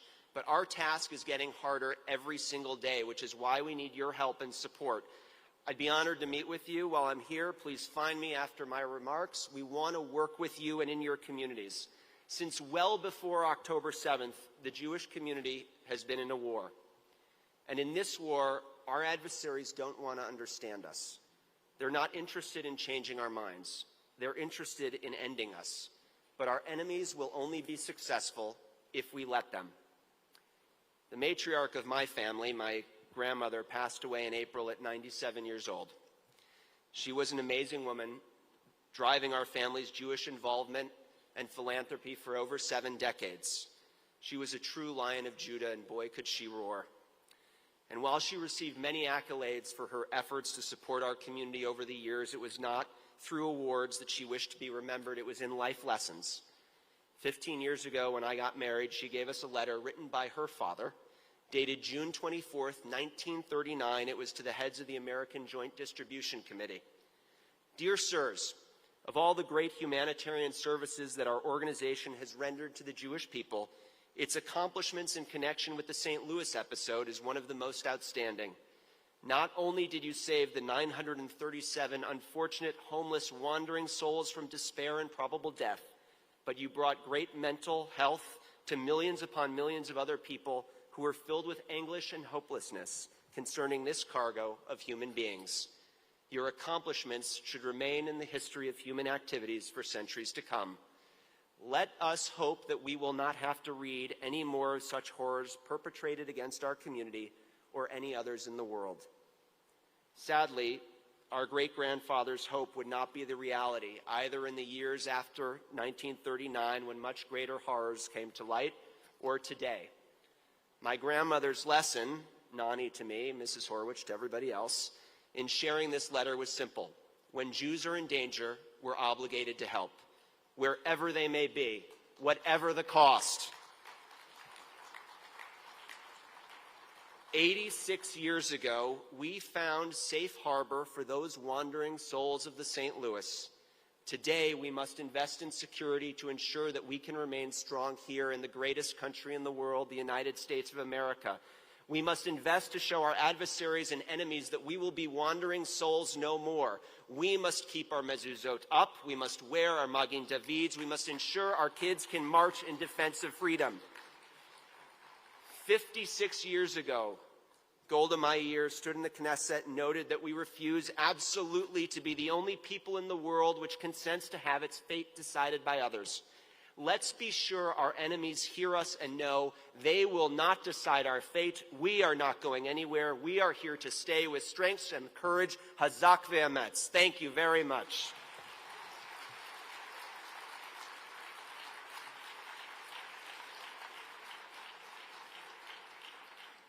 Please welcome political strategist and CNN commentator Scott Jennings.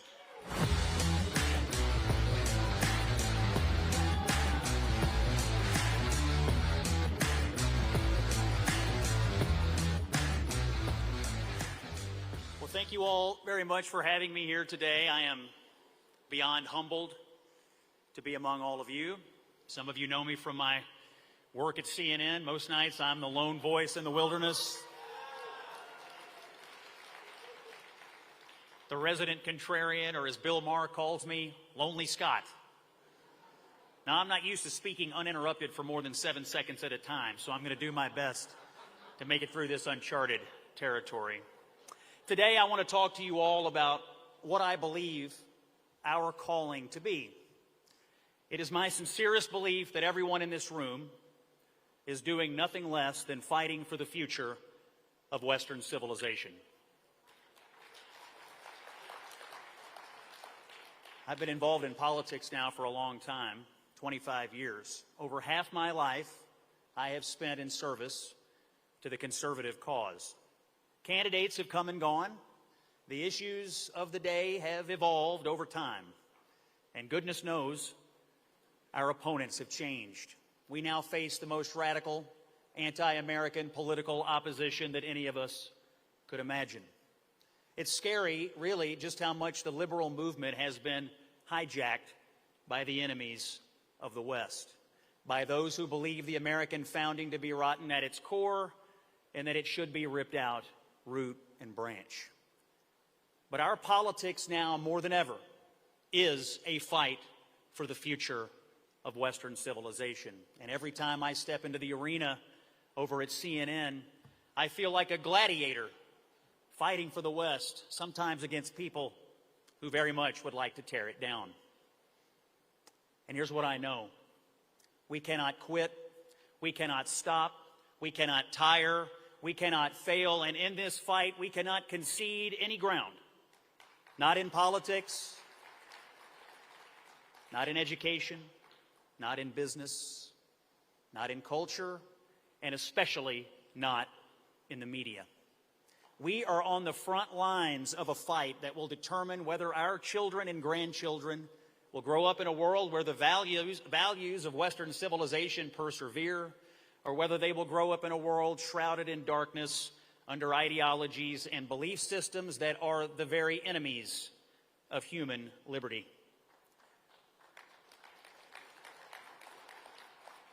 To say that we are defending Western civilization is to say that we are standing up for the values that built the free world: faith, reason, liberty, the inherent worth of every human being. The West is not just a place on a map. It is a set of ideas born in Jerusalem, Athens, and Rome, and carried forward by generations who believed in truth, individual responsibility, and the rule of law. It is the civilization that produced the Bible, the university, and the Constitution. that taught us that freedom is sacred because it flows from God and not government. To defend the West is to defend the right to speak freely, to worship freely, to raise our families in peace, and to live by moral conviction rather than mob coercion. This past June, I traveled to Israel, the birthplace of so much of what we call Western civilization. As a Christian, walking in the footsteps of Jesus was both a physical and a spiritual journey. To step foot in the city of David, to walk on the pilgrimage road, to stand in the very place where Christ stood and taught among the Jewish people of his day.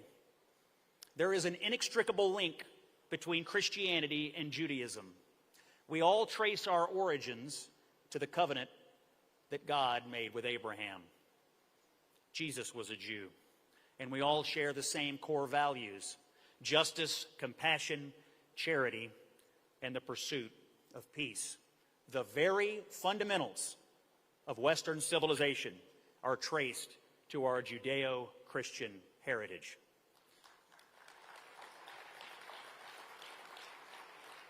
Now, my trip to Israel refreshed my faith and strengthened my resolve to defend the West against its sworn enemies like never before.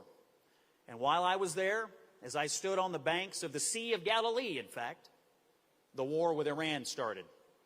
I witnessed firsthand the Iron Dome in action, missiles being intercepted directly over my head. The country I was standing in was literally under attack. And yet, life continued. The resolve of the Israeli people to defeat once and for all the head of the terror octopus Iran is something I will never, ever forget.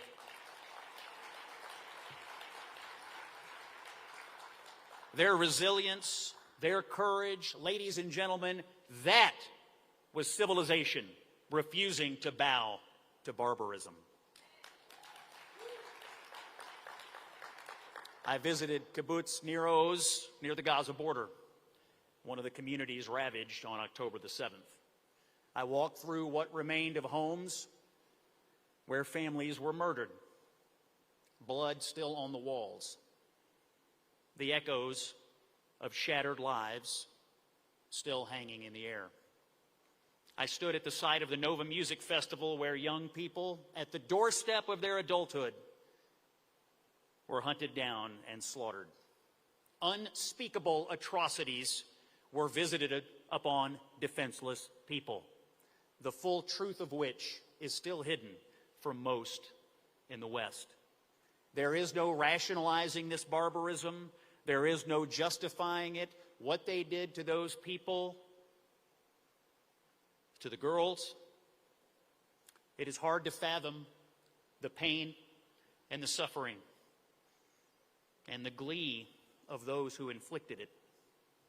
I spoke to the survivors, people who lost everything, friends, family, their very sense of security, people who hid for hours as the terrorists went door to door. And you know what struck me is the disconnect between what I was seeing with my own eyes and what I'd seen in the Western media. The victims told us the truth. The evidence is undeniable. The barbarism was absolute. The people of Israel, the Jewish people, were treated in ways that would or should offend anyone with a single shred of human decency. Yet, when I returned home, I watched as that truth was twisted, minimized, or simply ignored. I watched as the victims became the villains in a grotesque inversion of reality. I watched a full-blown propaganda campaign unfold with the full weight of one political party and nearly the entire corporate media establishment behind it. Now, some of you know I wore this yellow ribbon on TV every night for 2 years.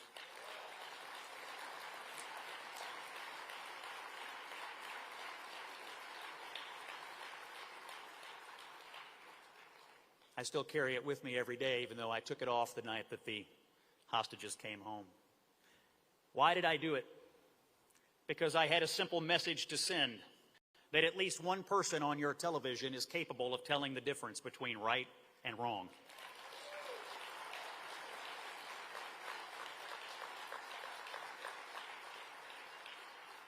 And that's why I need to speak out today, plainly and with no reservation, to condemn in no uncertain terms the attempts by some to hijack the conservative cause and even storied conservative organizations for their vile purposes.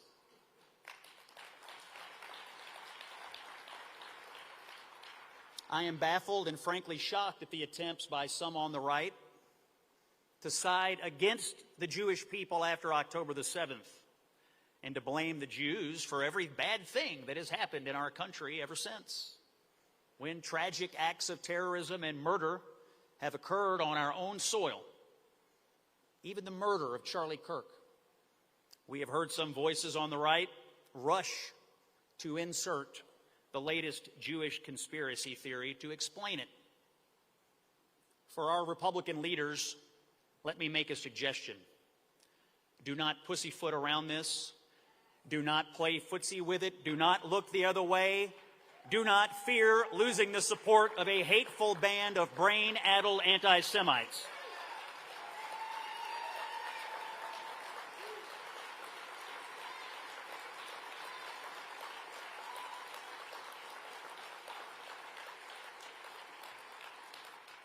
Fear not. You don't want them anyway.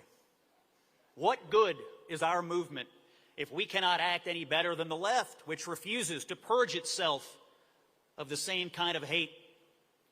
Now, this nation led the free world against the forces of darkness not that long ago, relegating the ideology of anti-Semitism to the dustbin of history. I humbly submit to all conservatives today, perhaps it's time that, once again, we took out the trash.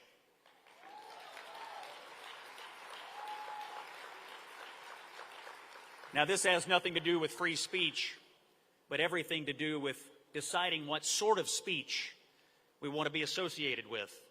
Oh, you'll hear them say, oh, well, we're just criticizing Israel, the government. But any honest person will acknowledge the difference between a healthy political debate and a sick attack between legitimate scrutiny and lies, blood libels, and propaganda. Don't let the "we're just criticizing Israel" crowd get away with it. You can criticize from a place of love and shared values, but this isn't that. You know, none of that crowd ever manages to achieve anything other than galaxy-brained conspiracy theories and very barely thinly veiled anti-Semitism. I would hope that our movement can tell the difference between right and wrong when our political opposition has obviously failed to do so, and at a time when the stakes could not be higher. October the 7th was not just an attack on Israel. It was an attack on Western civilization itself, on those very values born in Jerusalem that we hold dear. When Hamas terrorists crossed the border, they didn't just bring weapons. They brought with them a worldview that rejects everything the West stands for: freedom, pluralism, and the basic right of Jews to exist in their ancestral homeland. They filmed their atrocities. They called their mothers to brag. They took hostages, including Americans, and paraded them through the streets as crowds, supposed civilians, cheered. This wasn't warfare. This was savagery. This was barbarism at war with civilization itself. And the world's response, within weeks, we saw protests, not against Hamas, but against Israel's right to defend itself. We saw deranged anti-Semites tearing down posters of the hostages in city after city. We saw university campuses, supposedly bastions of enlightenment and reason, become hotbeds of anti-Semitic hatred. We saw Jewish students barricaded in libraries while mobs pounded on the doors. We saw entire portions of campuses occupied and marked off limits to Jewish students. We heard professors teaching their students to hate the Jews and to throw off the yoke of the true oppressors, Israel, the United States, the West.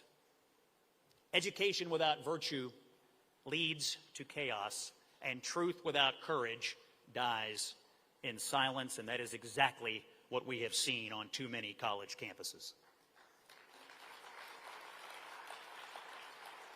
Now, this past May, 2 Israeli embassy employees were murdered on the streets of Washington, D.C.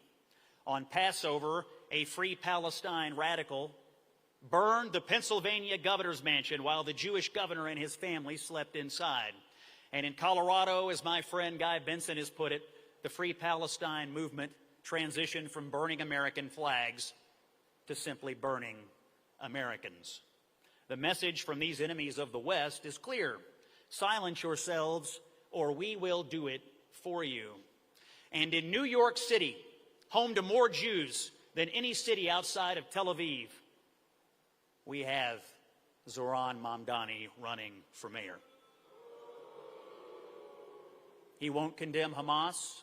He won't say they should disarm. He calls Israel's self-defense genocide. He says the trouble with 9/11 is Islamophobia and some subway inconveniences for an aunt who isn't really his aunt.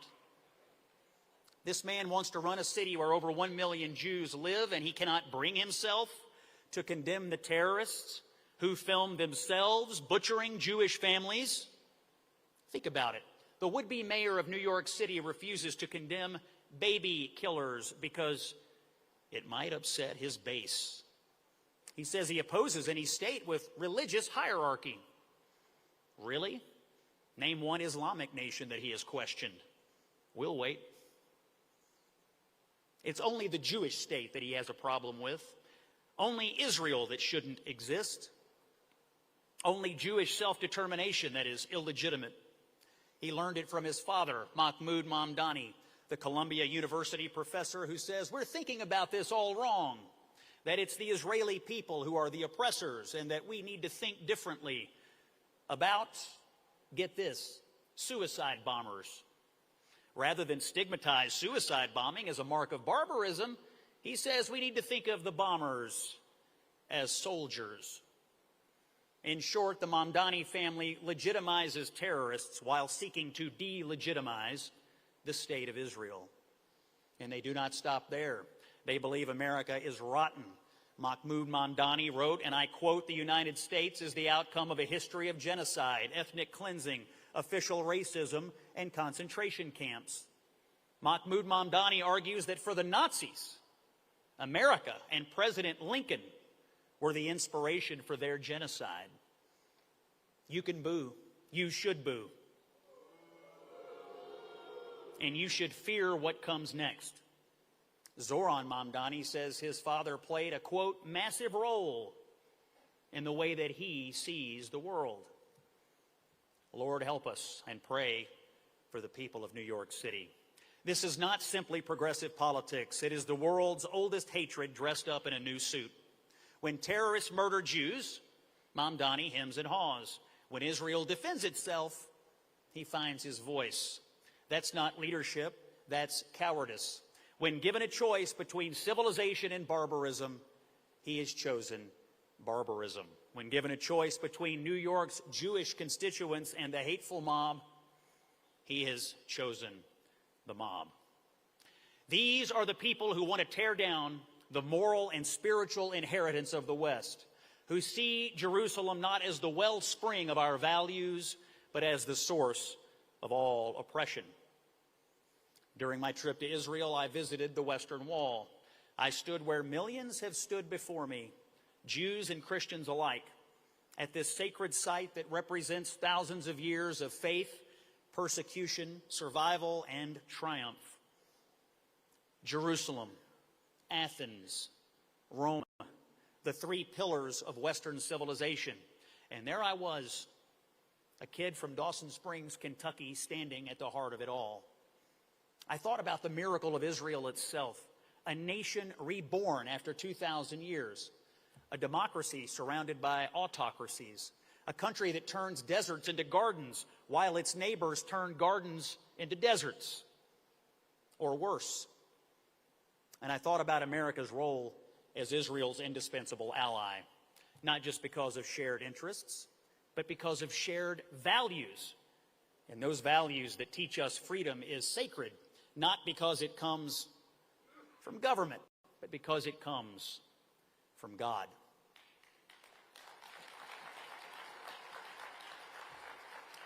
Israel is the tip of the spear defending Western civilization in the Middle East. It is the willing and necessary fighter against radical Islamic terrorism. Protesting Israel? Give me a break. We should be thanking Israel with all our heart every single day. The same people trying to destroy Israel would gladly and willingly destroy the United States of America in a heartbeat. When we abandon Israel, we abandon our own principles. The West now faces a choice. We can stand with those who build or with those who destroy. We can stand with those who protect life or those who celebrate death. We can stand with those who protect and celebrate human freedom or allow the continued march of those who enslave, rape, and murder. We can stand up for Western civilization or we can watch it crumble. Much of Europe, sadly, has made its choice. England, France, Germany, overrun, their feckless leaders cowering in the face of a mass migration crisis of their own making have brought radical Islam to their very doorsteps. It is truly pathetic, and more than that, it is dangerous. Despite Europe's best efforts to the contrary, President Trump did prevail in bringing the hostages home and helping Israel restore peace and security. My message to Europe is, remember your Churchill. Eat me last will never work, whether in staving off war or the loss of your culture. America is the last best hope for the West. And the Republican Party has always understood this fundamental truth. America and Israel stand together because we are both inheritors and defenders of the Western tradition.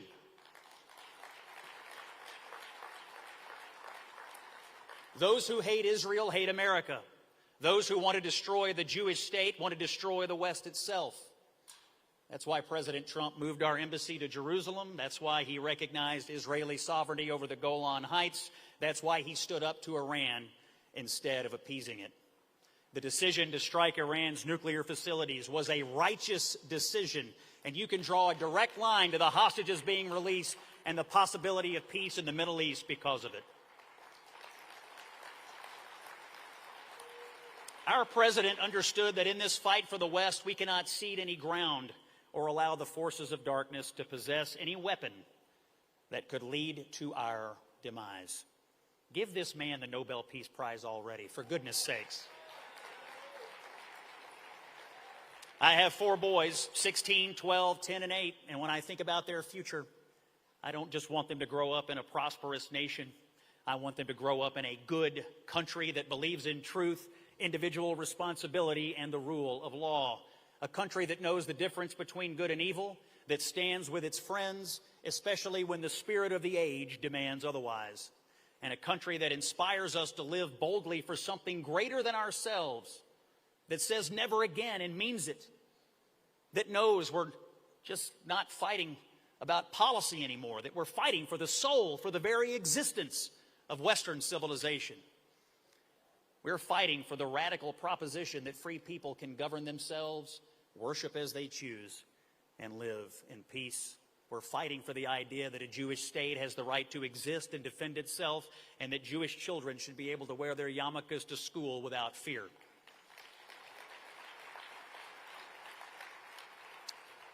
We're fighting so that people know that Zionist isn't a slur, but a statement of belief in the Jewish people's right to self-determination. So, as I close, let us remember that defending Western civilization is not an act of nostalgia. It is an act of stewardship. We are heirs to a legacy purchased by the courage of those who came before us, men and women who believed that truth was worth dying for and that freedom was worth defending. The Jewish people know this better than anyone.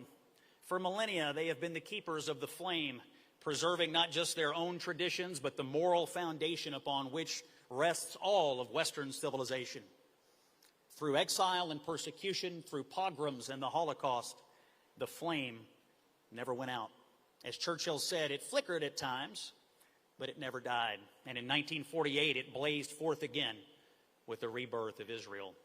That flame burns brightly today in the courage of Israeli soldiers defending their homeland, in the faith of those who still pray at the Western Wall and at the Shabbat table, and in the determination of every person in this room who refuses to be silent in the face of old hatred that has once again reared its disgusting head. Our charge is to keep the flame alive, to carry it into a confused world that desperately needs clarity, into a divided culture that needs courage, and into a dark age that still longs for the light. Because if we remain faithful to God and to the truths that built this great civilization, then our best days and the world's best days are still ahead. And you have my word. I will never stop fighting for you. I will never stop fighting for America. I will never stop fighting for Israel's right to exist and for the West in every debate that I ever have. God bless the Republican Jewish Coalition. God bless the nation of Israel. And God bless the United States of America.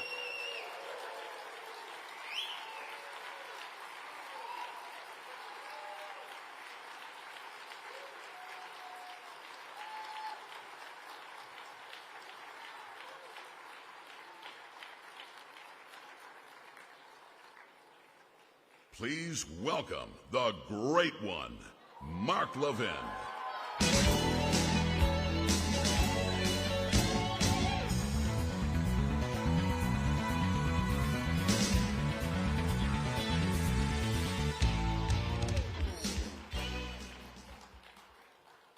They tell me we're way behind, so I have 5 minutes. Just kidding.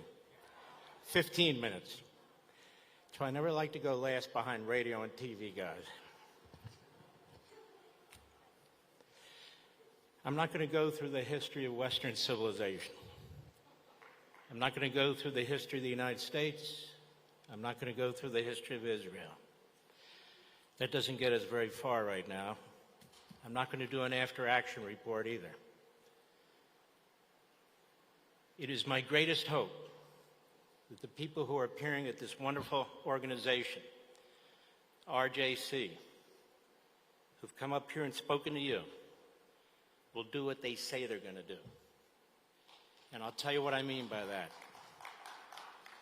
For 6 months, I've been fighting these bastards, whether it's Tucker Carlson or whether it's Nick Fuentes, and I've been looking over my shoulder looking for help. And you know what I found? Nothing. Nothing. We're here today to do something about this.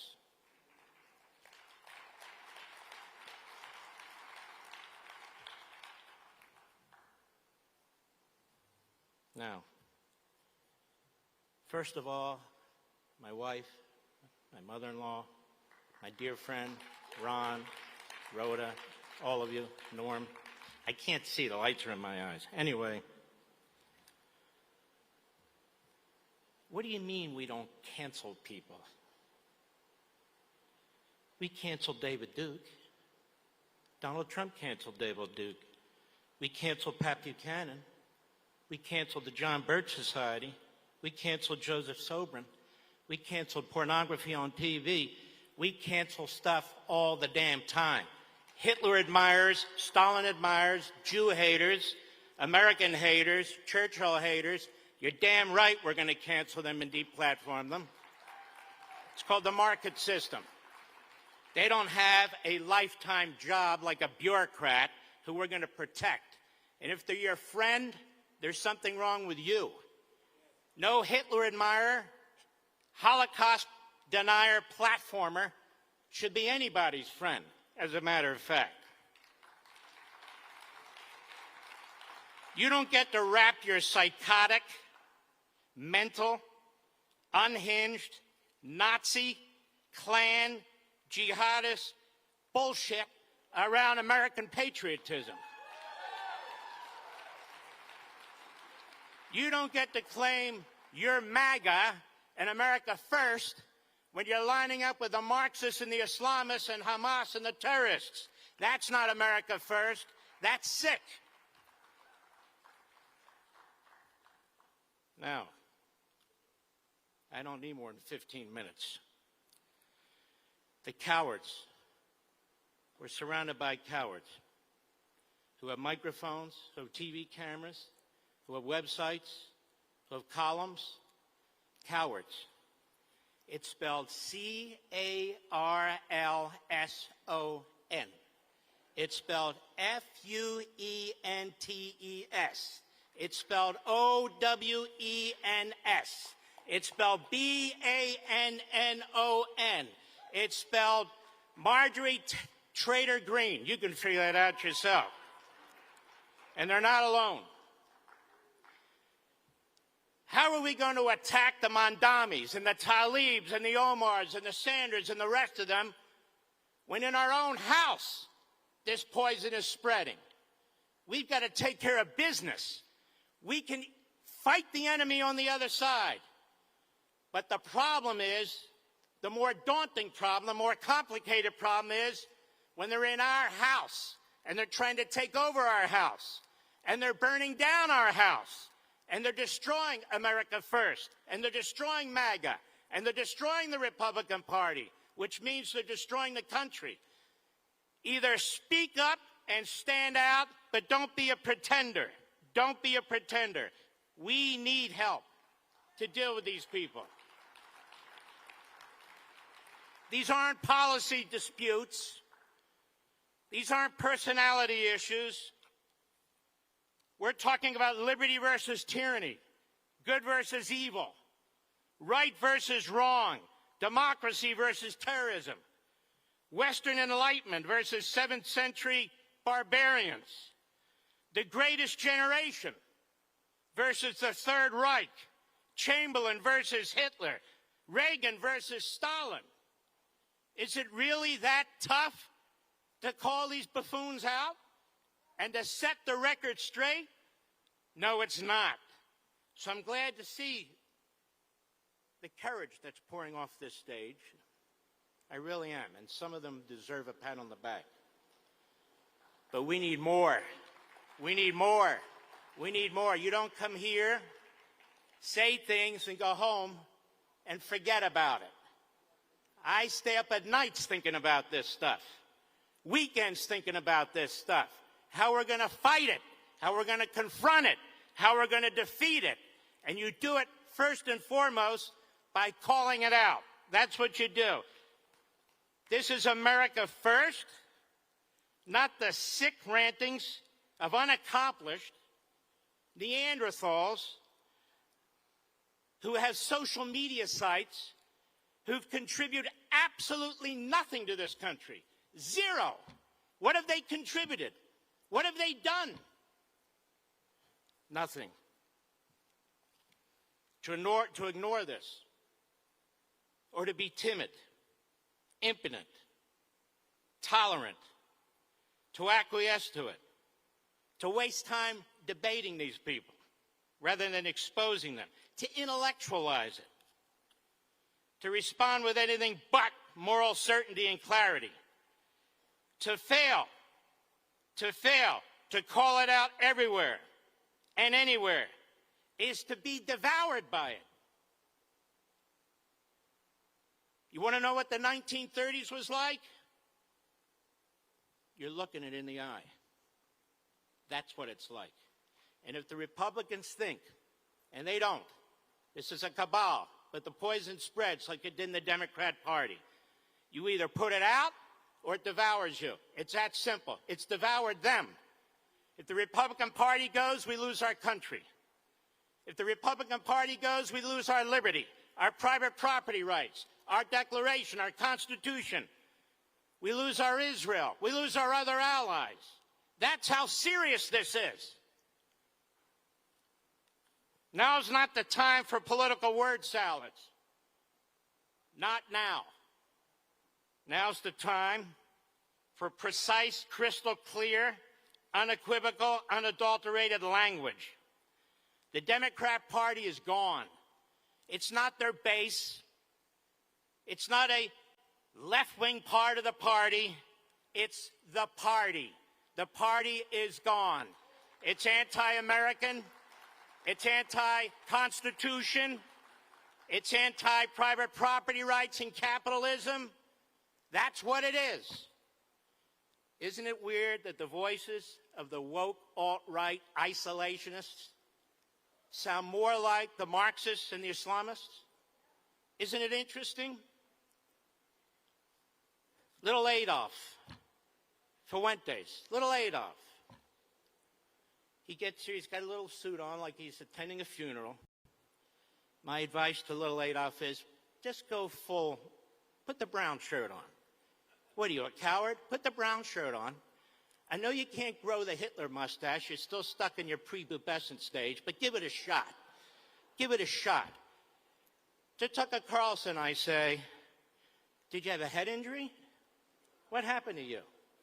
But you know what? Unlike other people, truly, I'm not a psychiatrist. I don't care why. I just know what you are.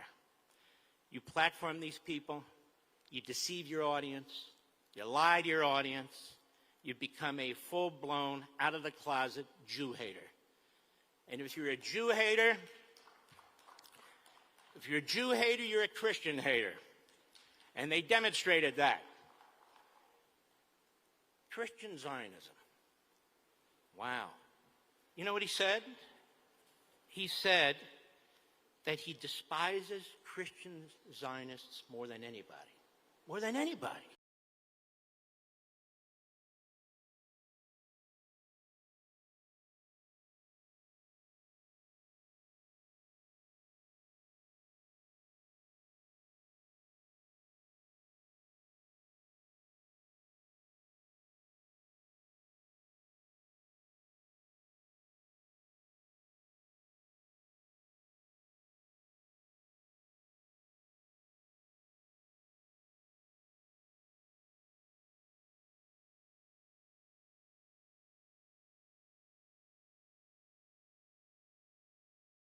If you play footsie with Hitler, if you think Hitler's misunderstood, if you think Churchill's the reason we had World War II, if you think Churchill was the provocateur, if you think those things, I don't want to debate you.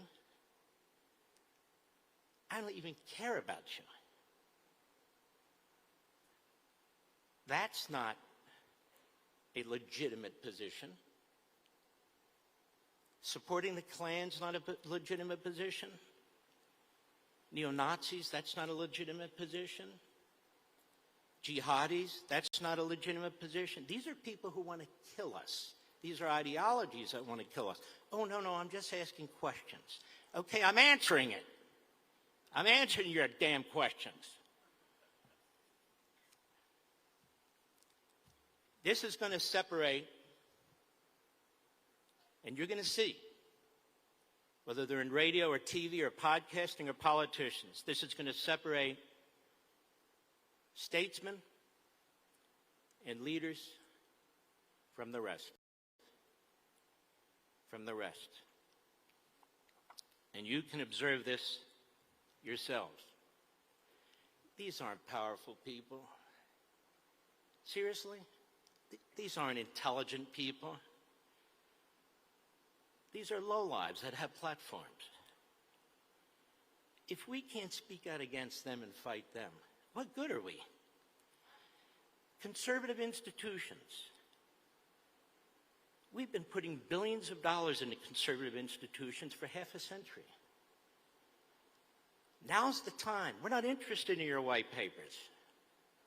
We're not interested in your booklets. We're not interested in your donation requests.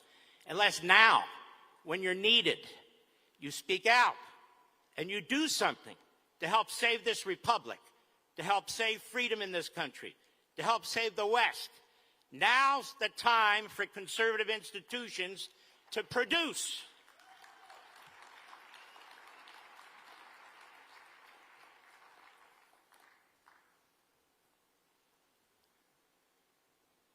See, how can I put this?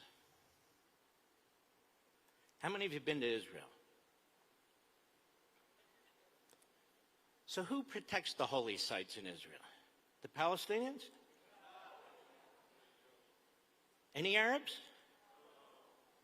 The Muslims? Who protects the holy sites in Israel? The Israeli police and military. Who protects the Christian sites in Israel?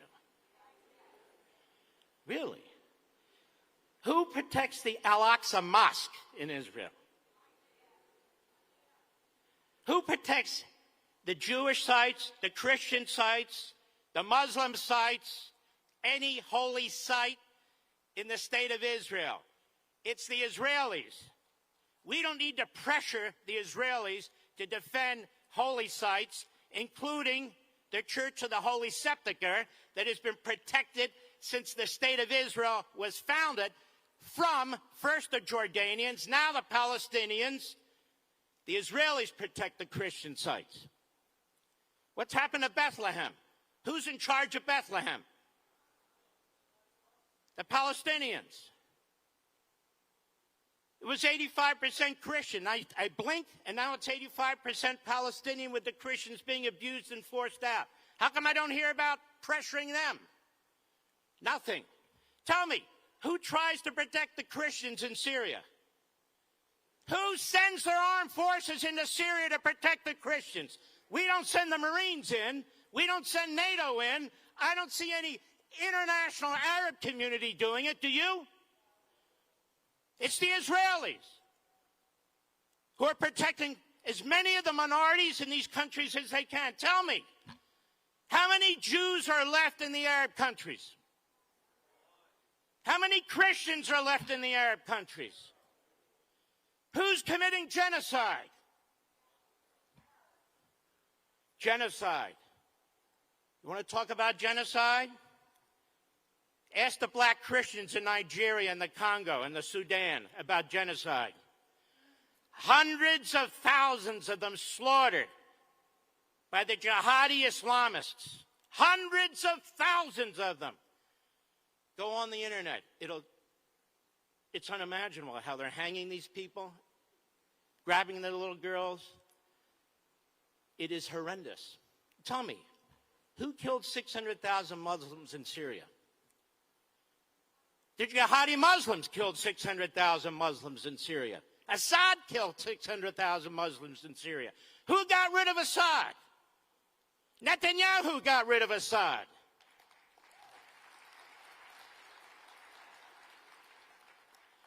Lebanon just elected a Christian president. How the hell did that happen? Who defeated Hezbollah? Netanyahu and the Israelis defeated Hezbollah. There was no other military in there. No other military in Syria. No other military in Lebanon. No other military, no other, protecting Christians, Jews, and yes, even Muslims in the Middle East, committing genocide. We have to pressure the Israelis to protect holy sites? Are you kidding me? Apartheid, that's a funny one. We just went over how many Jews and Christians are left in the Arab world. How come they never talk about, like this Mandami? Israel's okay. I'm just opposed to a Jewish state. Are you opposed to a Muslim state? How many are them? I can't even count how many Muslim states there are. How many? 54, he says, and I don't know that man, but he sounds very authentic. Sounds right. 57, that's Heinz Ketchum. Oh, what about apartheid in Israel? Where Muslims are in the IDF, Christians are in the IDF, Jews are in the IDF, Arabs are, Druze are, and so forth and so on. Let me ask you a question.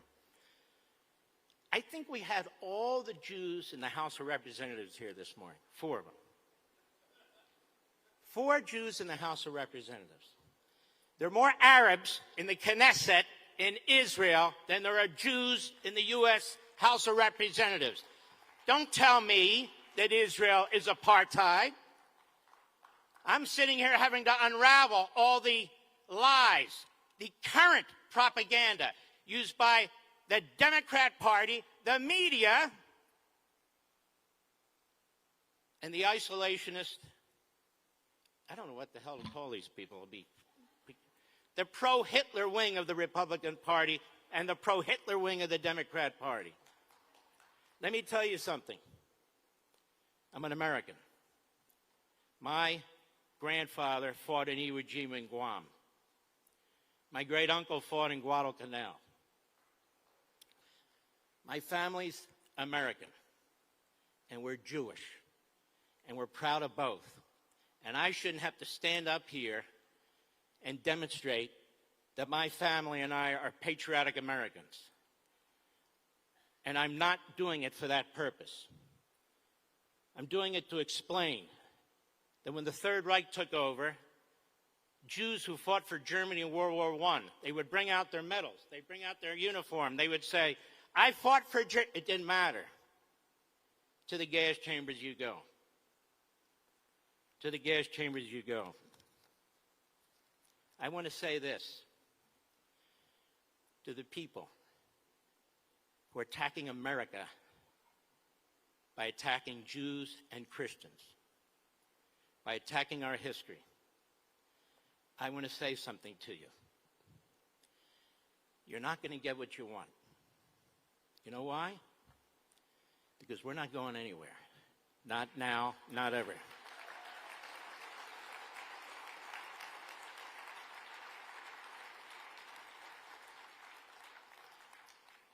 Ironically, you little bastards have done more to unite us with our Christian brothers and sisters and Jews.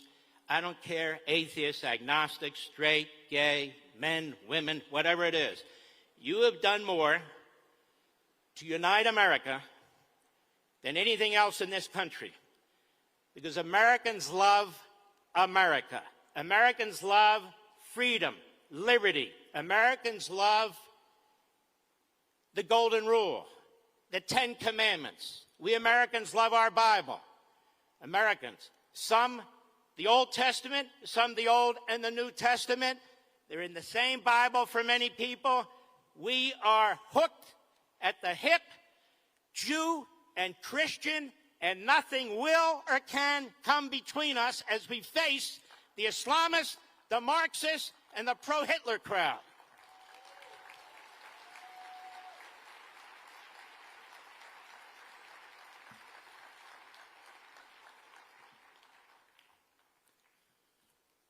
We are very fortunate, and then I'll finish up. We are very fortunate to have truly 2 great men in the world at the same time. It doesn't happen often. You had Franklin Roosevelt, whose domestic policies I completely reject. But in his alliance against Hitler with Churchill, it was a great marriage. Reagan and Thatcher. Trump and Netanyahu.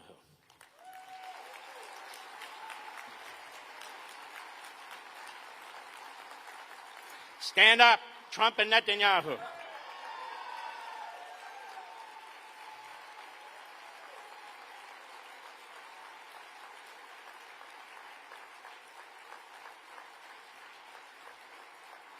Can't see.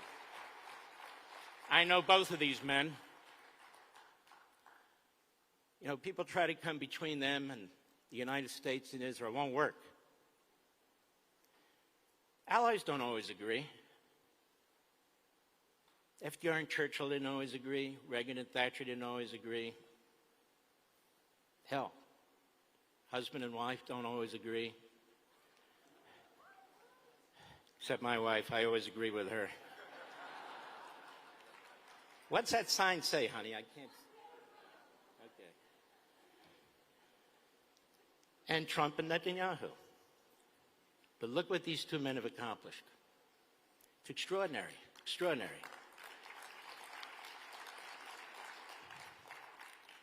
The United States has a more powerful presence in the Middle East than ever in its history.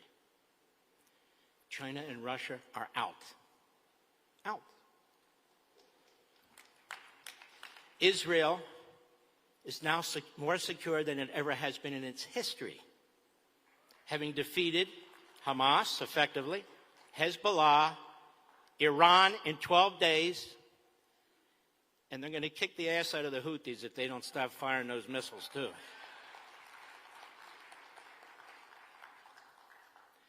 And I just want the anti-American, anti-Israel, anti-West crowd to understand something. You're going to have to come through me and millions of people just like me, and you're not going to make it. You think your stupid little podcast, or your stupid little subscription program, or your little TV show, or maybe you have a little radio show, is going to change the world like hell it is, not if I and everybody else have something to say about it. Now, I want to thank the RJC. I want to thank all of you. I'm sorry if I offended you. Not really, but you know, I have to say that. I had to get to the point, so I couldn't be as intellectual as I like to be. I think somebody called me a passionate intellectual. Something's not right there, but I don't know what it is. But I just want to make something clear to you. Americans are good people. Americans love good people. We want to be with good people. So good people need to stand up and speak out. I don't care if it's in your church or synagogue, little community. I don't care where it is. Don't be a wallflower. It's now or never. And I want to thank my dear friends, Ron and Rhoda Derma, who are sitting right there. Our dear friends. Ron, you're like a brother. You really are. And Rhoda, you're fantastic. They have sacrificed years and years and years serving the Israeli government and really the American government too. Be careful, Ron. You'll go back to Israel and they'll say, what do you have, dual citizenship with Israel and the United States? No, I think you've proven yourself. Here's the thing. If you're an American patriot, you're an Israeli patriot. If you're an Israeli patriot, you're an American patriot. It's that simple. And one last thing for my third last thing. Let me say this. We have this all wrong. Oh, we give Israel $3 billion a year. Oh, they're a protectorate. We, Europe, people of freedom, Jews, Christians, people who believe in liberty around the world, we need to thank the Israelis for what they've been doing.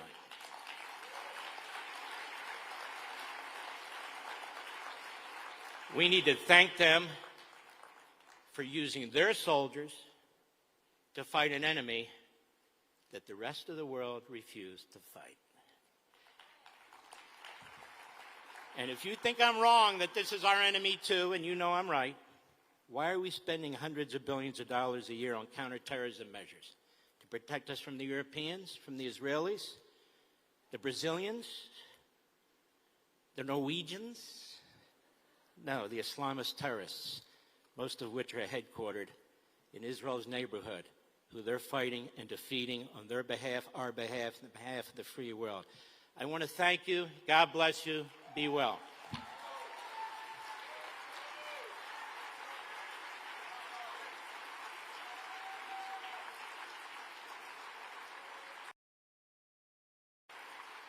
Please welcome the Governor of Arkansas, Sarah Sanders.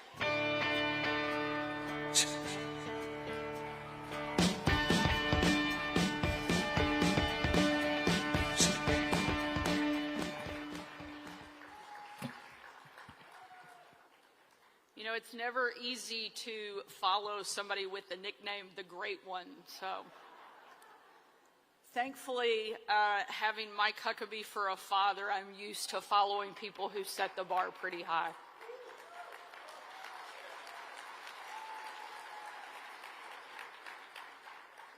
Good afternoon. It is an honor to be back at RJC. And I want to thank the organizers of this event who year after year put on an amazing show of support for conservative values and our friends in the Jewish community. The last time I was here in 2023, the mood in the room was very different. It wasn't even a month after the October 7th attacks. And it seemed like in the battle of good versus evil, evil was winning. Thankfully, things have changed. With the support of groups like this one, Donald Trump as our president, his administration standing firmly behind Israel, and him building the foundation for peace in the Middle East. That couldn't have happened if it weren't for the groundswell of help from RJC and its many supporters.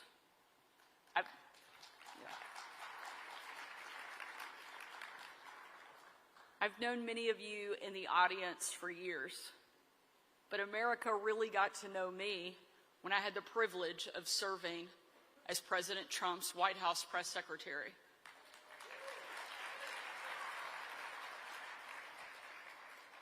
When the president hired me, I was only the third woman and the very first mom to ever serve in that job. People would ask me all the time, Sarah, how did you prepare to be White House press secretary? I said, it's really easy. I'm a mom to preschool-aged children. When I started there, my kids were 5, 3, and 1. So I had to have a tremendous amount of patience. I had to say no a lot. And I was used to answering the same question over and over and over again. When I started working for the president, we did chaos at our house really well. In fact, I was one of the few administration officials who came to the White House to get a break because it was easier than being at home with our kids. But during my time in the Trump administration, I had a front row seat to his actions in support of Israel and Jewish people across the globe.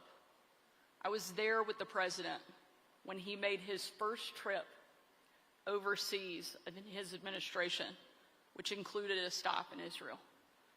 I defended the president later that year when he made the decision to move the American embassy from Tel Aviv to Israel's rightful capital in Jerusalem. And I was the press secretary in 2018 when he pulled our nation out of President Obama's failed deal with Iran. Every single time the president stood up for our friends in Israel, as you can imagine, the media went absolutely crazy, saying Hamas and Iran would invade and that we'd just caused World War III. And every single time, the media was wrong and President Trump was right. There's a very clear lesson when you compare President Trump's successes with President Biden's absolute failures. It proves that peace through strength works, but weakness and apologies only create more chaos.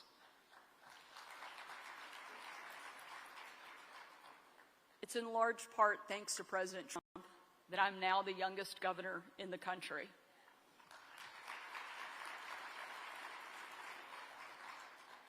You know, I get introduced that way pretty often, and as long as I continue to be the youngest governor in the country, I'm going to let them keep saying it. However, my kids are kind of tired of hearing it. And I was at an event a few weeks ago, and my youngest son, George, was with me in the room when I got introduced as the youngest governor. And when I sat back down after my speech, George turned to me and he said, Mom, are you still really the youngest governor in the country? Feeling pretty proud of myself, I said, yes, George. As a matter of fact, I am. He didn't skip a beat, and he said, those other guys must be really, really old.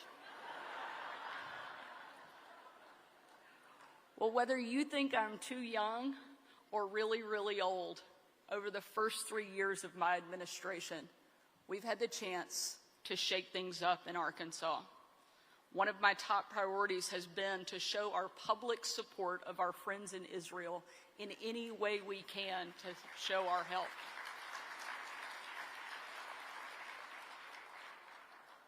Earlier this year, my state bought $50 million in Israeli bonds, not just showing our support,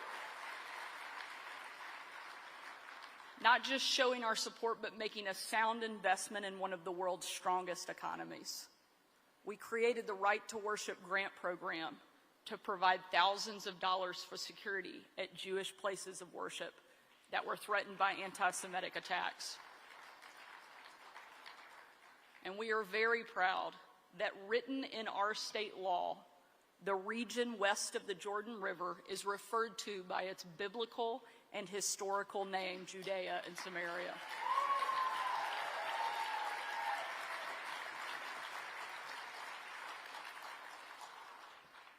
This past summer, I had the chance to visit Israel when they were still in the thick of the fight against Hamas. And again, to show my state's support for our friends there in the Middle East. My dad likes to say that Israel is the one place in the world that you can visit for the first time and it feels like you're coming home.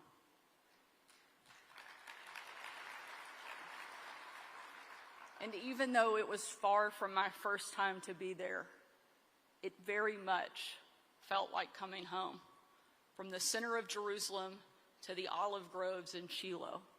One thing I was especially proud to tell our Israeli friends is that Arkansas produces critical components for Israel's Iron Dome missile defense system, which has saved thousands of lives in the conflict against Hamas. And I'm proud that we're expanding our production lines so that we can help even more. We will not back down. But this visit especially felt like coming home because I got to see my mom and dad.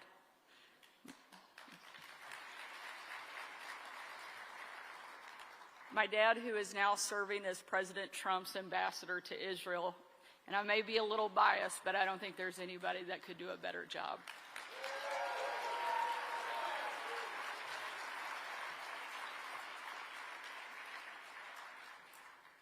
My dad has had a lot of important titles throughout his career. He's been a pastor, a governor, a talk show host, even a candidate for president. But I honestly believe that God put him in this role at this time for a very specific reason.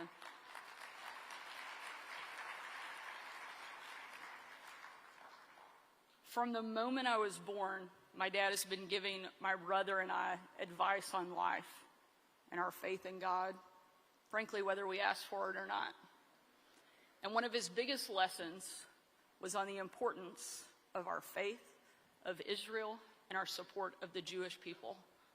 After all, Christianity literally wouldn't exist without Judaism.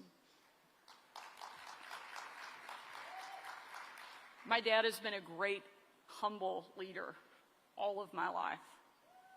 And so it has been both heart-wrenching and inspiring to watch him spend the better part of the summer working from a bunker as Iranian missiles rain down overhead. My dad has not been home since March, and he has not seen his grandkids since he left, but he is more committed now than ever before.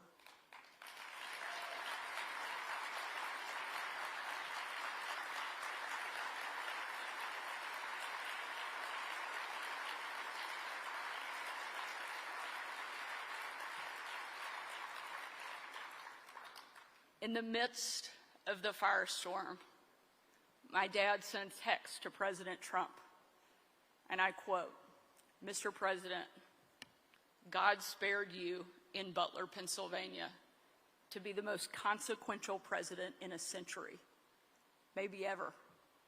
The decisions on your shoulders I would not want to be made by anybody else.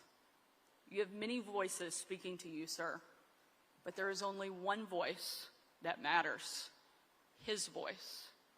I am your appointed servant in this land, and I am available for you.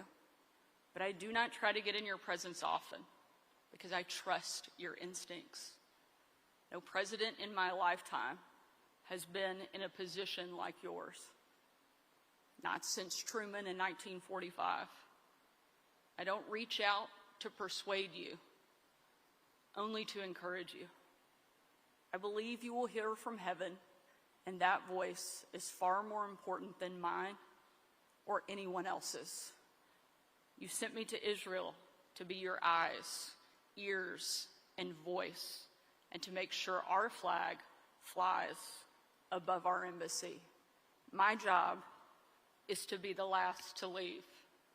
I will not abandon this post, and our flag will not come down.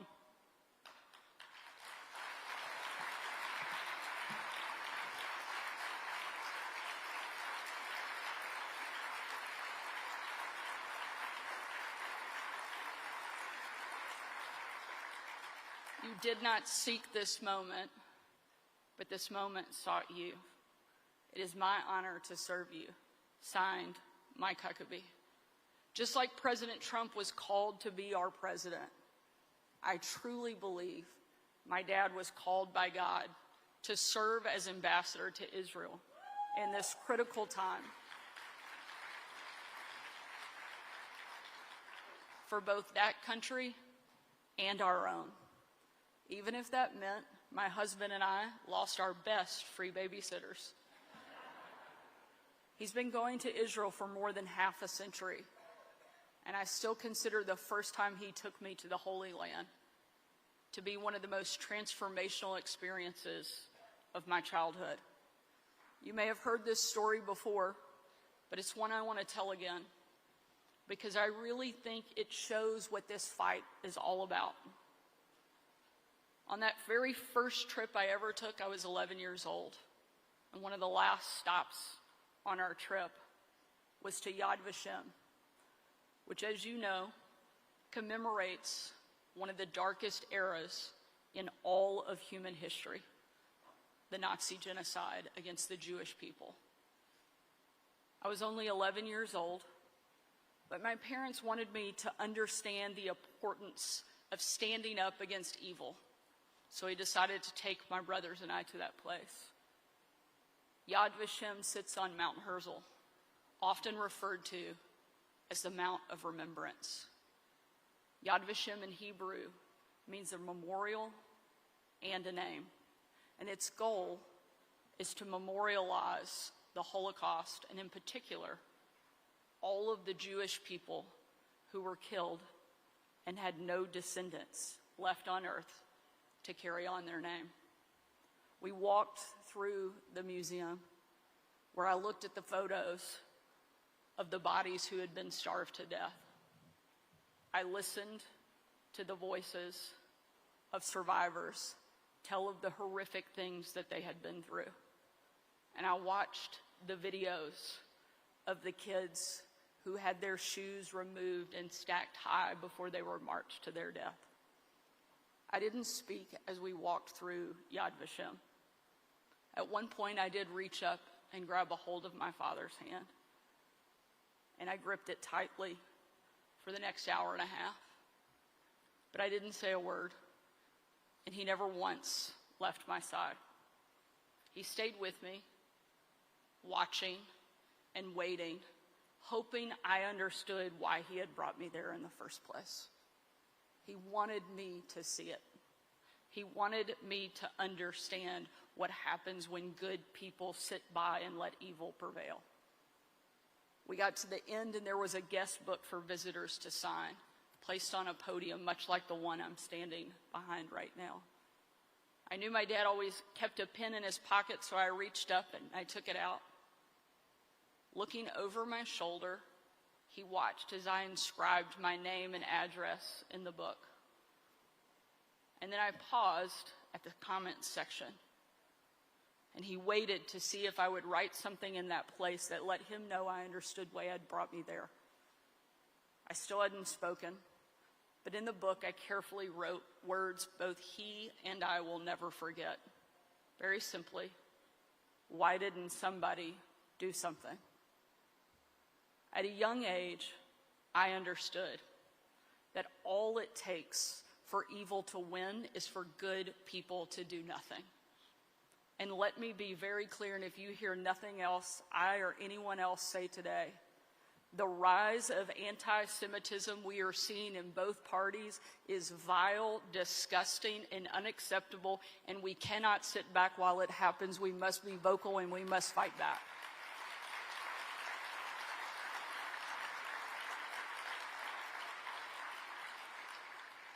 We will not allow the loud voices to overtake what is good and right in this world.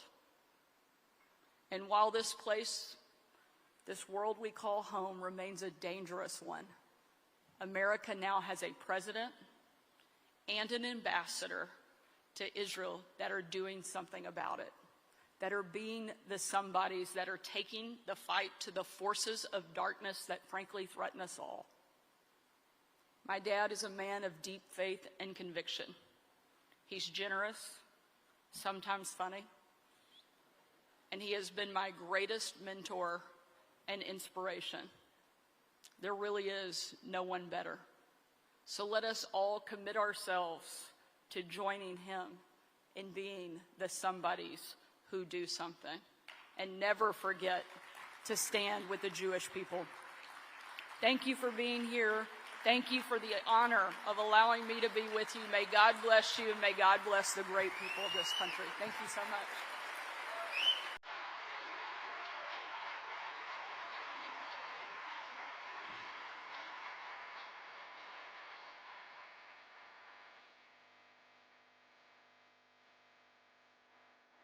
Ladies and gentlemen, thank you for coming to this morning and this afternoon session. We kindly ask that you exit the room so we could do the changeover and prepare for tonight's final gala evening. Thank you.